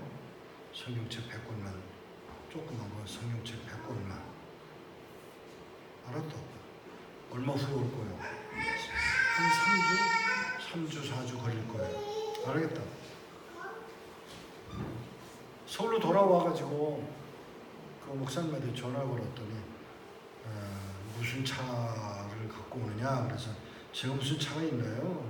그랬더니 그래도 차를 갖고 와야지. 갖고 가지. 그래서 얼마나 모으셨는데요? 그랬더니 4,000권을 모아놓으셨어요. 제가 필요한 건 100권인데 4,000권을 모아놓으셨다고 그래서 알겠다고. 그래서 4,000권을 가질러 제가 갔어요. 그리고 4,000권을 받아 갖고 왔어요. 그걸 가지고 가는데 이게 낱개로 다 모아진 거라 실수를 했어요. 제가 이걸 종이로 포장을 해서 몇 곳씩 해서 가지고 들어가야 되는데 그렇게 아질 않고 그냥 가방에다 쓸어놓고 갖고 들어가니까 이게 박스로 된 가방이면 괜찮은데 헝겊 가방이니까 이렇게 가다가 얼음 밀고 가다가 쓰러지면 이놈이 쓰러지면 한쪽으로 밀리고 이러면서 이 가방도 쓰러지고 나도 쓰러지고 이러면서 이제 차를 타고 가기는 조금 가깝고 또 뭐 멀다고 하기는 걸어갈 만하고 그래서 그렇게 가다가 보니까 목적지에 도착해서 성경을 배달해서 드리려고 그러니까 이 할머니가 성경을 받아줄 할머니가 이렇게 보더니 목소리는 이 목사인데 얼굴은 아니네 그러세요. 무슨 말을 저렇게 하나 싶어서 예? 그랬더니 가서 세수하고 오라. 그래서 세수하러 가서 보니까 제가 제 얼굴을 못 알아보겠더라고요. 피를 너무 많이 흘려서. 그러니까 이 가방 쓰러지면서 저도 벽에 부딪히고 나무에 부딪히면서 피를 흘린 거예요. 그러니까 세수를 하고 나오니까 머리가 따끔따끔하고 난리예요. 그래서 이제 가니까 아주머니가 이 할머니가 뭐라고 하냐면 됐어. 수고했구만. 그러고 끝났어요. 사실은 그것 때문에 그분이 저를 믿기 시작한 거예요. 피를 흘리는 거는 가짜로는 할 수 없을 거 아니냐라고 해서 그동안에는 성경 배달하는 게 제 공산당들하고 짜고서 자기들을 골탕 먹이기 위해서 하는 일인 줄 알았는데 저렇게 피 흘리면서라면 진짜이겠다고 받아들인 거예요. 성경이 배달되기 시작했어요. 그냥 성경을 가져다 주는 줄 알았어요, 저도. 근데 어느 시간이 지나니까 북한의 성경이 들어가는 거예요. 그분들을 통해서. 여러분 솔직히 조선족들한테 고마워해야 합니다. 북한 선교는 조선족들이 다 해줬습니다. 우리가 그렇게 무시하고 그러는 조선족들이 끊임없이 도왔어요. 그리고 그 끊임없이 도와준 그 일이 끝나갈 때쯤에서 경제적인 후원이 안 되니까 누가 돕기 시작했냐면 한국 선교사들이 중국에 들어가면서 그 조선족 교회들을 뒤에서 서포트하기 시작한 거예요. 먹일 거, 입을 거, 뭐 별의별 거 다 갖다 줬어요. 그걸 바로 그들이 북한에서 사람이 오면 그걸 보내주는 일을 해준 게 조선족 교회였어요. 그러니까 조선족 교회가 북한 선교에 아주 큰 역할을 했다는 걸 우리가 무시하면 안 됩니다. 그래서 사실은 조선족들이 한국에 와서 돈 벌고 가는 거 좋게 받아줄 필요가 있어요. 좀 너그럽게 받아주면 좋겠더라고요. 다만 그렇게 해서 성경이 북한에 들어가는데 큰일 났어요. 이 성경 못 알아듣겠다는 거예요. 우리말 성경을 이해할 수가 없다. 그래서 그게 무슨 소리냐 그랬더니 뭐라고 그러는 거 하면 이 말이 다르다는 거예요. 예를 들어서 마리아와 요셉이 동거하기 전이다라는 말은 우리는 그렇게 불륜관계를 말하잖아요. 북한에서는 그게 불륜이 아니에요. 동거라는 말은 한 지붕 밑에 여러 세대가 사는 걸 동거라고. 그럼 뭐라고 바꿔야 되냐? 마리아와 요셉이 한 살림 차리기 전이더라. 웃기죠? 근데 그게 우리가 말하는 불륜관계의 임을 우리가 이해를 하고 바꿔줘야 돼요. 그래서 성경을 번역해달라고 요청이 왔어요. 죄송하지만 전 신학교에서 겨우 신학을 졸업했는데 이걸 제가 번역한다는 건 불가능해요. 근데 어느 날 교회 사무실에서 아이고 이걸 우리가 번역을 어떻게 하나 그러는데 뒤에서 누가 듣고 목사님 지금 뭐라고 그러셨어요? 이 성경을 저보고 번역해달라고 그러는데 무슨 성경을요? 북한 말로 번역을 해달래요. 그러니까 이분이 뭐라고 그러냐면 그거 제가 할게요. 하나님이 그 목사님을 저희 사무실에 하등이 필요 없는 목사님을 불쌍해서 데려다 놨는데 그분이 그걸 할 수 있다는 거예요. 그래가지고 그분한테 이야기를 했더니 헬라어로 직접 북한 언어 성경으로 번역한 게 바로 이거예요. 바로 이거예요. 이게 신약만 만들어진 거지만 구약까지 번역을 끝냈습니다. 이게 만들어져서 북한으로 들어가기 시작했어요. 놀라운 거는요, 이 성경을 받아들고 통보를 하는 거예요. 고맙다. 이제야 요해가 됩니다. 그 이해가 됩니다가 요해라고 발음해야 합니다. 요해가 됩니다. 북한에 놀라지 마십시오. 우리말 여러분이 갖고 있는 성경은 온갖 잡탕으로 만들어진 성경이에요.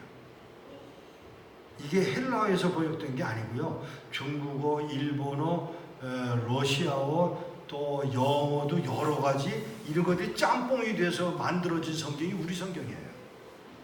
그러니까 이게 당연히 사실은 문제가 많은 성경이 우리말 성경이에요. 뭐 처음에는 뭐 그거보다 더 좋은 방법이 없었을 테지만 그 후에 지금 와서 보니까 바로 이 성경이 헬라어에서 원어에 가까운 대로 최소한 노력을 했고요. 그 다음에 히브리어도 마찬가지로 히브리어로 번역을 해서 한 사람이 다 주관을 해서 성경 번역을 끝냈어요. 그게 북한에 들어가니까 북한 쪽에서 긴장한 것만 아니라 한국에서도 야 이거 이해가 쉽다. 그래서 한국 청년들이 굉장히 좋아하고 있고 그래서 저희들이 여기에 성경을 요거 말고 이제 구약까지 들어가는 성경을 좀 더 크게 만들어서 사전까지 만들어서 그냥 못 알아들으니까 우리가 읽기에도 못 알아듣는 단어들이 많으니까 아예 사전을 만들어서 붙여서 그거를 출판해서 판매까지 할 계획으로 지금 준비 중에 있는 상황입니다. 성경 배달이 그렇게 시작이 됐어요. 근데 이걸로 인해서 끝나는 게 아니더라고요. 성경 배달을 그렇게 하고 있는 동안에 중국에 있는 중국 성도들이 이거를 우리도 좀 보내달라. 할빈 쪽에 성경이 들어오지 않습니다. 북경 이북 쪽으로는 중국어 성경이 태만 부족합니다. 그래서 성경을 중국의 북경 이북 지역을 성경을 배달하기 시작한 겁니다. 누구를 통해서요? 밀수자라는 저를 통해서. 이게 내가 그냥 하는 얘기가 아니라 밀수할 기능이 아무나 있는 게 아니더라고요. 목사님들한테 부탁해 보니까 이거 북한에 들어가서 실수 자꾸 하고요. 안 되겠더라고요. 그런데 이거 도둑질 하는 사람이 도둑질해요. 죄송합니다. 남미에서 도둑질을 아주 무지무지하게 잘하던 밀수꾼이 있었어요. 이 밀수꾼 이야기를 제가 그 가족 이야기를 좀 할게요. 그 밀수꾼이 얼마나 밀수 심하게 했느냐면 트럭에다가 일본 시계를 사가지고 이 남미에다가 밀수해서 팔았던 분이 이분이에요. 이분이 소문을 듣고 중국을 통해서 북한을 들어가요. 언니가 살아있었어요. 그 조카를 제가 만났어요. 17살 남자아이를 만났어요. 몇 살이냐? 17살이에요. 몇 년도에 태어났는데 1972년도예요. 어디서? 곡산에서요. 제가 그 말을 듣고요, 가슴이 터진 것 같더라고요. 1972년에 북한의 곡산이라는 동네에서 일어난 사건이 있었어요. 김태용 목사님과 19명의 성도들이 19년 동안 숨어서 살고 있던, 굴 속에 숨어 살고 있던 사람들이 발각이 돼요. 김일성의 지시에 의해서 개성에서 평양까지, 평양에서 개성까지 고속도로를 놓는데 그 중간에 곡산이라는 평안남도하고 황해북도하고 접한 곳에 곡산이라는 동네에 그 불도저로 땅을 파다가 그만 땅이 무너져 내려가지고 놀래서 튀어나온 사람이 보니까 인위적으로 만든 굴이에요. 그 굴 속에 사람이 있는 걸 발견을 해요. 끌어냈어요. 남자고 여자고 다 장발이고요. 다 삐쩍 마른 사람들인데 재판을 거쳤고요. 그리고 그 재판을 거치는 중에 그 와중에 19년 동안 그 와중에 1959년, 60년에 태어난 아이가 있었어요. 그 아이가 아이들 13살, 14살 난 두 아이를 끌어내고 재판을 거친 상황 속에서 13살짜리 아이를 목을 매서 죽여요. 13살짜리 아이를 목을 매는데 아이가 무서워서 엄마 엄마하고 울어요. 그러니까 이 목을 매던 아저씨가 아이를 엄마 불러줄까? 그러니까 예 그랬고, 엄마가 손 들라고 그러니까 손 들었고 나오라고 그러는데 엄마가 와서 뭐라고 그랬느냐 하면 그 자기 아들 보고, 그 아저씨 보고 그런 말이 아니에요. 아들 보고 예, 너 지금 예수님 만나러 가는 길이야. 왜 울고불고 난리를 쳐. 그러고 책망을 해요. 그러니까 그 아이가 13살짜리 아이가 미안해 엄마. 그 미안하다고 그러는 아들을 보고 아들이 미안하다고 그러니까 예. 그 이야기가 오고 가는 동안 그 목을 매던 아저씨가 화가 나서 그 아이가 서 있는 의자를 발로 걷어찼고 의자가 넘어지면서 이 아이가 떨어지죠. 그 의자에서 떨어지는 중에 이 아이가 목에 손을 잡고 매달리는 상태가 됐어요. 근데 그 엄마가 그 자기 아들을 보고 그때 뭐라고 그랬냐면 예 형님, 이 아저씨 미워하지 마라. 이 아저씨 미워하지 마라. 그 말을 듣고 아이가 예 그러고 손을 놔요. 그럼 죽어요. 그 아이가 죽어요. 두 번째 끌려 나온 건 그 아이의 형인데, 형이 나와서 빨가벗기는, 목을 매서 죽이려고 옷을 벗기는데 이렇게 옷 벗기는 아저씨 뒤에 서 있는 엄마, 시무룩하게 서 있는 엄마를 보고 엄마 왜? 엄마 고마워. 뭐가? 엄마가 나 예수 믿고 천국 가게 가르쳐줬잖아. 말 한마디를 해요. 더 놀라운 거는 그 엄마가 그 아이를 보고 예 형님 조금 후에 보자. 천국에 대한 그 생각이 얼마나 분명했으면, 지금 자기 아들이 하나 죽었어요 이미. 근데 두 번째 죽는 그 아이를 보고 조금 후에 보자, 천국에서 보자고 말하는 그 엄마, 이게 그리스도인이 가는 길이에요. 그 아이가 죽고 세 번째 끌려 나오는 건 김태용 목사입니다. 빨가벗겼습니다. 땅바닥에다 뉘었습니다. 아스팔트 깔 때 사용하는 그 넓적한 쇠바퀴, 그 쇠바퀴로 그 목사님을 으깨서 죽입니다. 그때 불렀던 찬송, 내 구주 예수를 더욱 사랑 더욱 사랑. 그 이야기를 제가 만난 17살짜리 청년 보고 그 이야기를 했어요. 네가 바로 이런 데서 태어났네. 그랬더니 그 아이가 다 듣고 있더니 눈물을 쭉 흘리고 하면 그 눈물을 흘리면서 뱉었던 말. 목사님, 왜요? 제가 거룩한 그루터기네요. 자기가 태어난 그 땅, 곡산이라는 데서 자기가 그 해에 태어났기 때문에 자기를 가리켜 제가 거룩한 그루터기네요. 제가 그 친구 손잡고 같이 울었어요. 야, 이 땅에 이런 아이들이 북한 땅에 살아있다는 사실이 저에게 얼마나 흥분되겠는. 그게 처음 제가 북한을 갔던 때였거든요. 그 일로 인해서 제가 마음에 굉장히 부담감을 가지고 그 아이를 도왔는데, 조금 전에 말씀드렸던 그 아줌마가 북한의 남미에 밀수하던 그 아줌마가 이 아이의 이모예요. 그래서 만난 거예요. 그 이모가 암으로 투병하다가 얼마 전에 세상을 떠나셨습니다.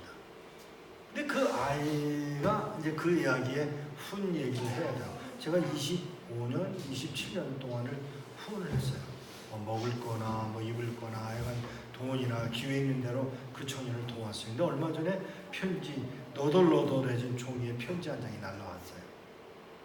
뭐라고 써있냐면, 제가 석방되기 위해서 수고하지 마세요. 저 석방되기 위해서 수고하지 마세요. 대신 여기 그전에 저한테 하셨던 것처럼 지하교회 성도들을 도와주세요. 그 밑에다가 거룩한 그루터기가, 자기 이름을 밝히지 못하고, 그거는 나만 아는 글이죠. 거룩한 그루터기가.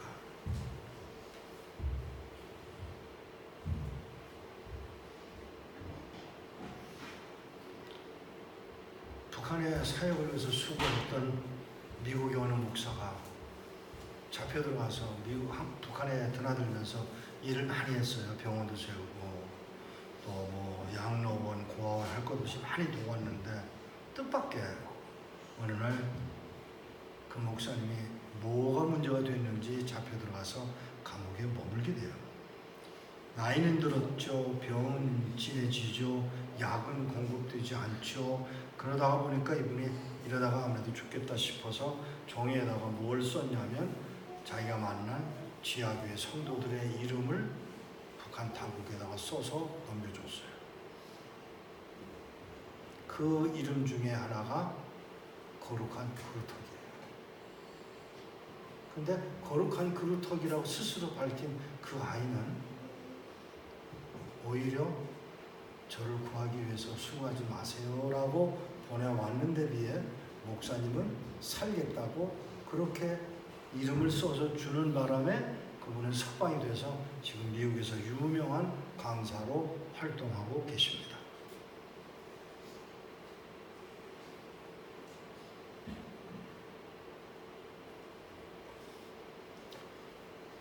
순종한 사람은 그렇게 짓밟히고, 불순종한 사람은 인기를 얻고 모금도 잘하고 그렇게 돼야 되는지에 대한 의문이 저한테 남아 있습니다.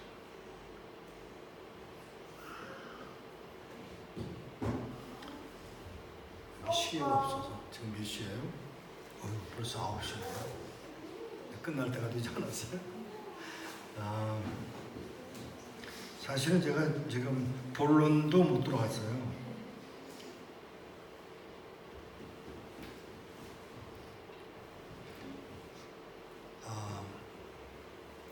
이 얘기 하나를 좀 자세하게 해드릴게요. 전화가 왔어요. 목사님, 야, 이 사람아, 여기다 나보고 목사님 그러면 안 되잖아. 아이고, 저 인천에 왔어요. 중국에 있는 형제니까 인천에 왔어요. 그래서 들어와. 그러니까, 예, 저 짜장면 사주세요. 알았어. 짜장면을 사주기로 하고 들어오는 기다렸어요. 야, 무슨 일이냐? 어제 제가 지난번에 얘기했나요? 십자가 얘기 안 했나요? 청년이 왔어요. 무슨 일이냐 그랬더니 목사님, 북한의 할머니 한 분이 양식이 떨어져서 강변에 있는 친척한테 연락을 해가지고 쌀 좀 달라고 부탁을 했대요. 그러니까 친척이 쌀이 없으면 모르지만 있으니까 오세요. 가지러 오세요.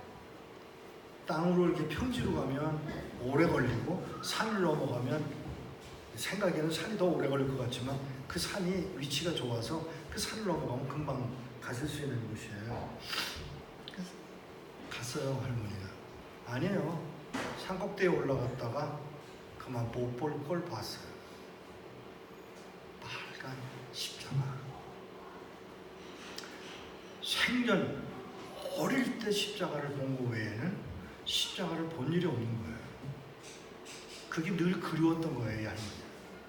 그래서 거기 앉아서 십자가를 보고 마음에 울기도 했겠고 위로도 받았겠죠.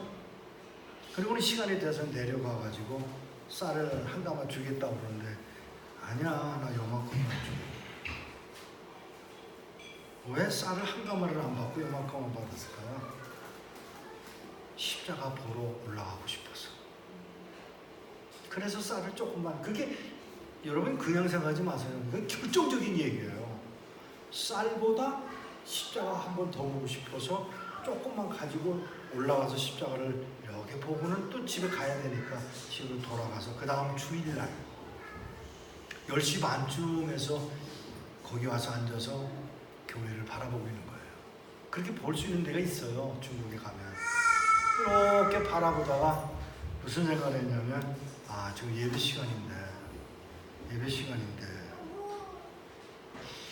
사람들이 옹기종기 모여오다가 11시가 되니까 뭐 종소리가 들렸고 그러고는 이제 예배가 시작됐겠죠. 혼자 생각하는 거예요. 지금 예배가 시작되겠구나. 뭐 예배가 선포됐겠지. 그리고 누가 또 대표기도 하겠지. 찬송 부르겠지. 그러면서 이제 설교 시간이겠지, 뭐 성경 읽겠지, 성가대가 있겠지, 뭐 이런 식으로 다 생각을 하고 다 합해봐야 12시 반이면 끝나잖아요. 12시 반이 됐는데도 사람들이 나오질 않는 거예요. 30분을 기다렸어요. 1시간을 기다렸어요. 그래도 사람이 나오질 않으니까 이상하다 생각을 하고 1시 반쯤 돼서 하는 수 없이 이 아주머니가, 이 할머니가 내려가서 친척 집에 가서 쌀을 또 받아서 들고 조금만 또 받아서 나가다 말고 뒤돌아서서 이봐, 저기 십자가 있지? 예배당 맞지? 11시 예배 드려? 근데 왜 1시 반이 됐는데도 사람들이 안 나오냐? 모르세요? 뭘?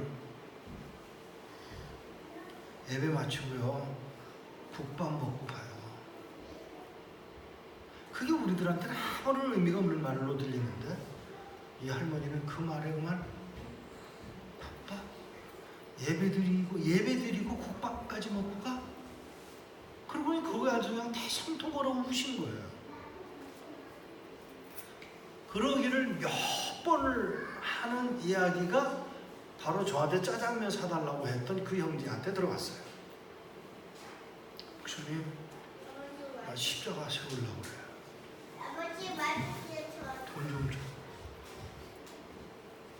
그 말을 듣고 모른 척할 수가 없어서 몇 분에게 이야기를 했고 십자가를 지을 돈을 만들어서 보내줬어요.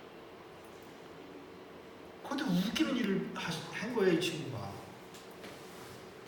십자가를 안 세우고, 중국에서 십자가 세우는 게 쉬운 일도 아니지만 십자가를 안 세우고 뜻밖의 교회 앞에 공원이 있는데 공원에 중국인들이 와서 교회 화장실을 쓰니까 화장실이 너무 더러워지는 거예요.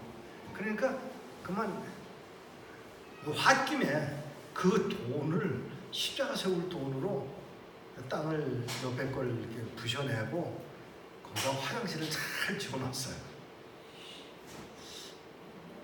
잘한 일인지 잘못한 일인지는 제가 모르겠지만 아마 십자가 대신에 화장실을 만들었어요.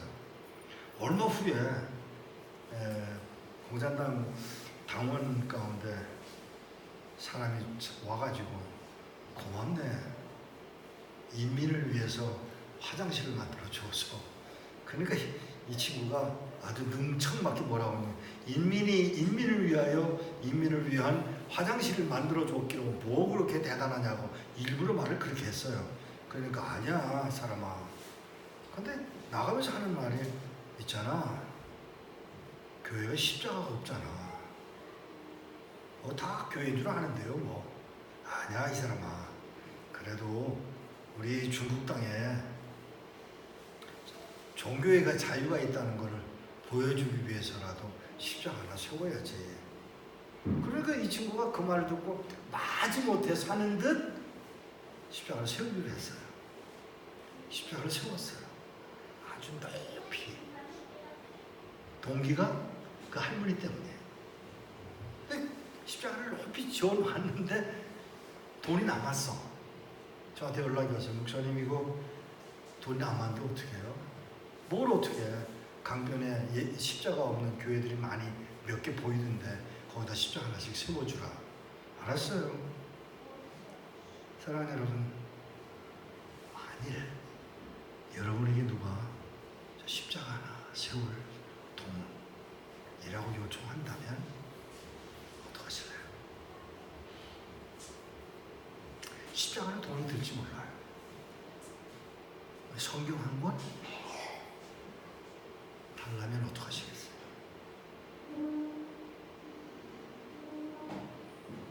7년 동안 기도한 아주머니 하나를 만났어요. 아니, 제가 이 집에서 성경 공부를 하기 위해서 둘러 앉아서 성경 공부를 하려고 그러는데 누가 와서 문을 두드려요. 그래서 문을 열어보니까 주인이 왔어요. 그 주인이 왔길래 왜 그러냐고 그랬더니 경찰이 온대요. 중국은 웃기는 나라예요. 경찰이 그냥 안 오고 꼭 알리고 와. 그러기 때문에 보고마가 빨리 들이고요. 주인하고 관계 때문에, 관치라고 그러죠. 관계 때문에 꼭 그렇게 해야 돼요. 그러니까 어떡하겠어요. 이제 그 주인 아저씨가 옮기라고 그러니까 주소를 받아서 딴 데로 옮겼어요. 30분 거리에 옮겼어요. 옮겨와서 또 이렇게 이불 펴놓고 화도 펴놓고 돈 펴놓고 그리고 이제 또 성경 공부를 하려고 성경을 꺼냈다가 무슨 문제가 있으면 성경을 이불 밑에다 집어넣고 성경 공부를 하거든요.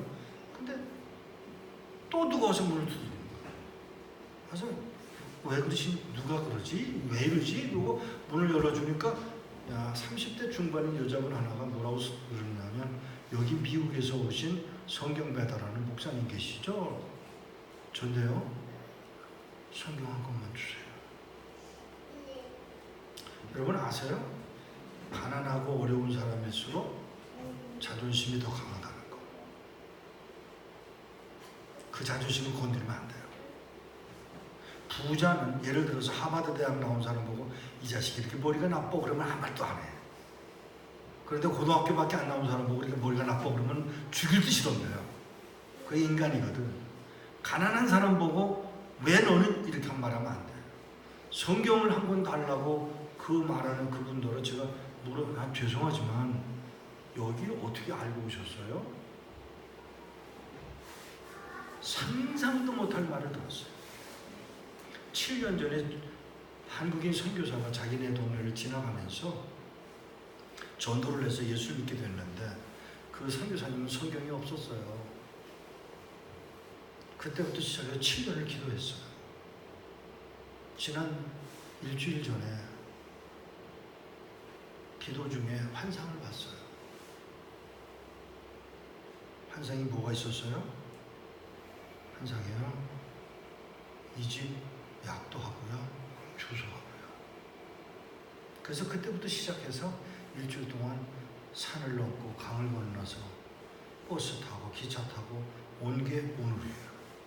잘 들으세요. 일주일 전에 저는 서울에 있었습니다. 근데 하나님은 그가 일주일 후에 그 집에 올 것을 알고 환상을 보여주신 거예요. 예수 안 믿으세요? 하나님이 없다고 생각하세요? 저 그날 어떤 행동했는지 아세요? 둘러봤어요. 여기 계시구나. 가슴이 무너지는 것 같더라고요. 야, 하나님이 내가 여기 30분 전에 이제 30분 전에 떠나서 여기 5분 전에 도착했잖아요. 근데 그 5분 전에 올 곳을 하나님이 일주일 전에 알아서 보여준 환상을 보고 이 아줌마가 찾아온 거예요. 성경을 줬어요. 우리 성경을. 11시간을 울더라고요. 고맙다. 이게 중국에 있는 조선족들의 기도예요. 이게 제가 하는 일이에요. 성경 한 권이 여러분에게는 아무런 의미가 없을지도 몰라요. 솔직히. 그냥 있으니까 갖고 다니고 그냥 있으니까 읽어야 되니까 읽고. 아니요. 이 성경 한 권이 생명을 살립니다. 저는 그걸 보았고 믿었고 여전히 배달하고 있는 일을 제가 하고 있어요. 그런데 오랜 동안 죄송합니다만 오랜 동안 중국에서 제가 성경 배달하는 사람인 줄 몰랐어요. 알리지도 않았고 알려야 할 필요도 없고 그냥 제가 할 일을 했는데 어느 날 소문이 이상하게 전달이 돼가지고 중국의 지도자들을 만나게 돼요. 뭐라는지 아세요? 한 권의 성경에 최소한 10명의 영혼을 구했고요. 10권의 성경에 한 명의 지도자를 만들어 갑니다. 만일 여러분에게 누가 성경책 한 권 하고 요구한다면 저희 사무실에서 그 성경을 번역한 김경신 목사님이 그 일을 하시고 얼마나 저희들이 고마워하는지 몰라요. 공부를 해도 그렇게 해가지고 그걸로 번역을 해서 그 지식으로 번역을 해서 북한 주민들에게 헬라 원어에서 히브리어 원어에서 번역된 이 성경을 북한이 가질 수 있다는 것은 우리보다 더 축복이 아닌가라는 생각을 지울 수가 없어요. 성경 한 권 보내는 비용이 성경 한 권 값은 얼마 안 돼요. 들어가고 오고 가는 동안에 어려움 많이 겪어요. 이 일로 인해 죽음당한 사람이 제가 키웠던 사람이 46명이 순교를 당했지만 그들이 원망하지 않아요. 엄마에게 복음 전하고 죽고 또는 아버지에게 복음 전하고 죽어가는 그 영혼들이 이 일을 인하여 기뻐하고 자랑할 수 있는 자리까지 인도되어지는 일들을 하게 하시는 게 하나님이세요. 보세요. 저 아무것도 할 줄 죄송하지만 저 정말 무능해요. 할 줄 아는 게 아무것도 설교를 잘합니까? 사람을 잘 모으기를 합니까? 목회를 할 줄 압니까? 아무것도 못하는데 한 가지는 해. 순종을 해. 순종하자고 하니까 무슨 결과가 나타나는가 하면 필요한 것을 하나님이 공급하시는 일을 하나님이 하시더라고요. 사람을 만나게 하는 일도 하나님이 하시고 또 사람만 아니라 능력 있는 사람들을 소개해서 연결하는 것도 하나님이 하시고 재정도 마찬가지예요. 심지어 어떤 날은 이런 날까지 다 있어요. 천주교인이 전화를 걸어가지고 여기 뭐 하는 데예요? 그래요. 왜요? 여기 성경 배달하는 데인데요. 저 천주교인이거든요. 근데요 꿈에 하나님이 저에게 저 모퉁이 돌에 헌금 좀 보내라고 야단 쳐서 헌금하러 연락했어요. 그렇게 해서라도 하나님의 나라를 이루어 가신 분이 하나님이세요. 그러면 제가 오늘 지난 주일날도 언급을 했고 지금도 또 말씀드립니다. 하나님이 실수해서 여러분들을 면회에 보내시는 게 아니에요. 하나님이 뜻이 있어서 여러분들 이곳에 보내셨고 여러분들은 이곳에서 해야 할 일을 찾으시는 책임은 여러분 스스로 결정하셔야 된다고 믿습니다. 내일 또 다시 이야기를 나누기로 하겠고요. 사랑하는 여러분, 하나님의 말씀은 오늘도 살아서 역사하고 있음을 믿고 감당하는 자리에 놓이게 되면 하나님이 여러분을 책임져 주실 줄을 믿습니다. 기도하겠습니다. 히브리서 11장 38절에서 40절을 제가 읽고 그리고 기도하겠습니다. 이런 사람은 세상이 감당치 못하도다. 저희가 광야와 산중과 암열과 토굴에 유리하였느니라. 이 사람들이 다 믿음으로 말미암아 증거를 받았으나 약속을 받지 못하였으니 이는 하나님이 우리를 위하여 더 좋은 것을 예비하셨은즉 우리가 아니면 저희로 온전함을 이루지 못하게 하려 하심이니라. 하나님이 바나바 또는 바울을 통해서 이 글을 남겨놓았습니다. 하나님 아버지, 오늘도 기도하는 것은 우리로 하나님의 자녀되는 복을 누리게 하신 하나님이 깨닫게 하시려고, 알게 하시려고 우리를 다시 모으시고 나누게 하시고 하나님이 살아서 역사하심을 듣게 하시니 감사합니다. 바라옵기는 이제로부터 나를 향하신 하나님의 뜻한 바를 궁극적으로 이해하고 감당하게 되는 복 있는 주의 종들이 되도록 은혜 더하여 주옵소서. 의탁하옵고 우리 주 예수 그리스도 이름으로 기도하옵나이다. 아멘.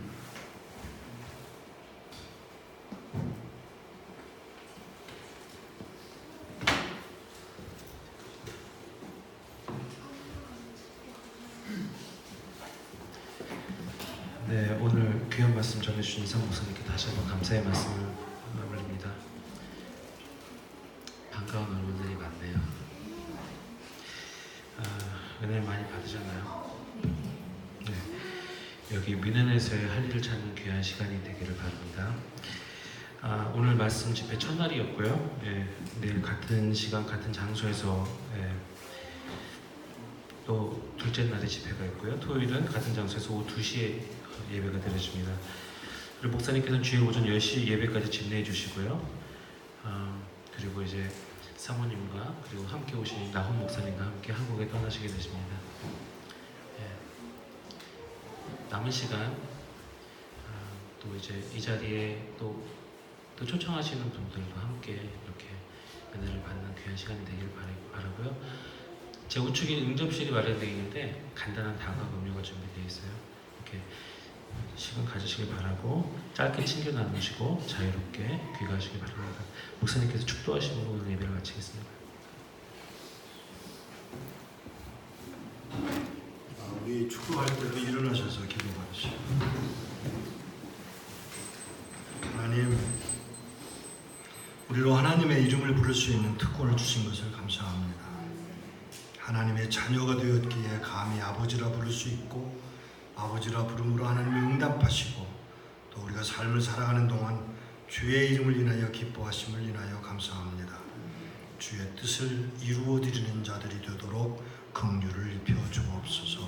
이제는 우리 주 예수 그리스도의 은혜와 하나님의 만극하신 사랑과 성령의 교통하심에 말씀을 듣고 다시 생각하며 돌아가는, 그리고 우리의 책임을 다시 한번 생각하게 되는 귀한 시간으로 여기는 주의 백성들 머리 위에 지금으로부터 영원토록 함께 하실지어다. 아멘.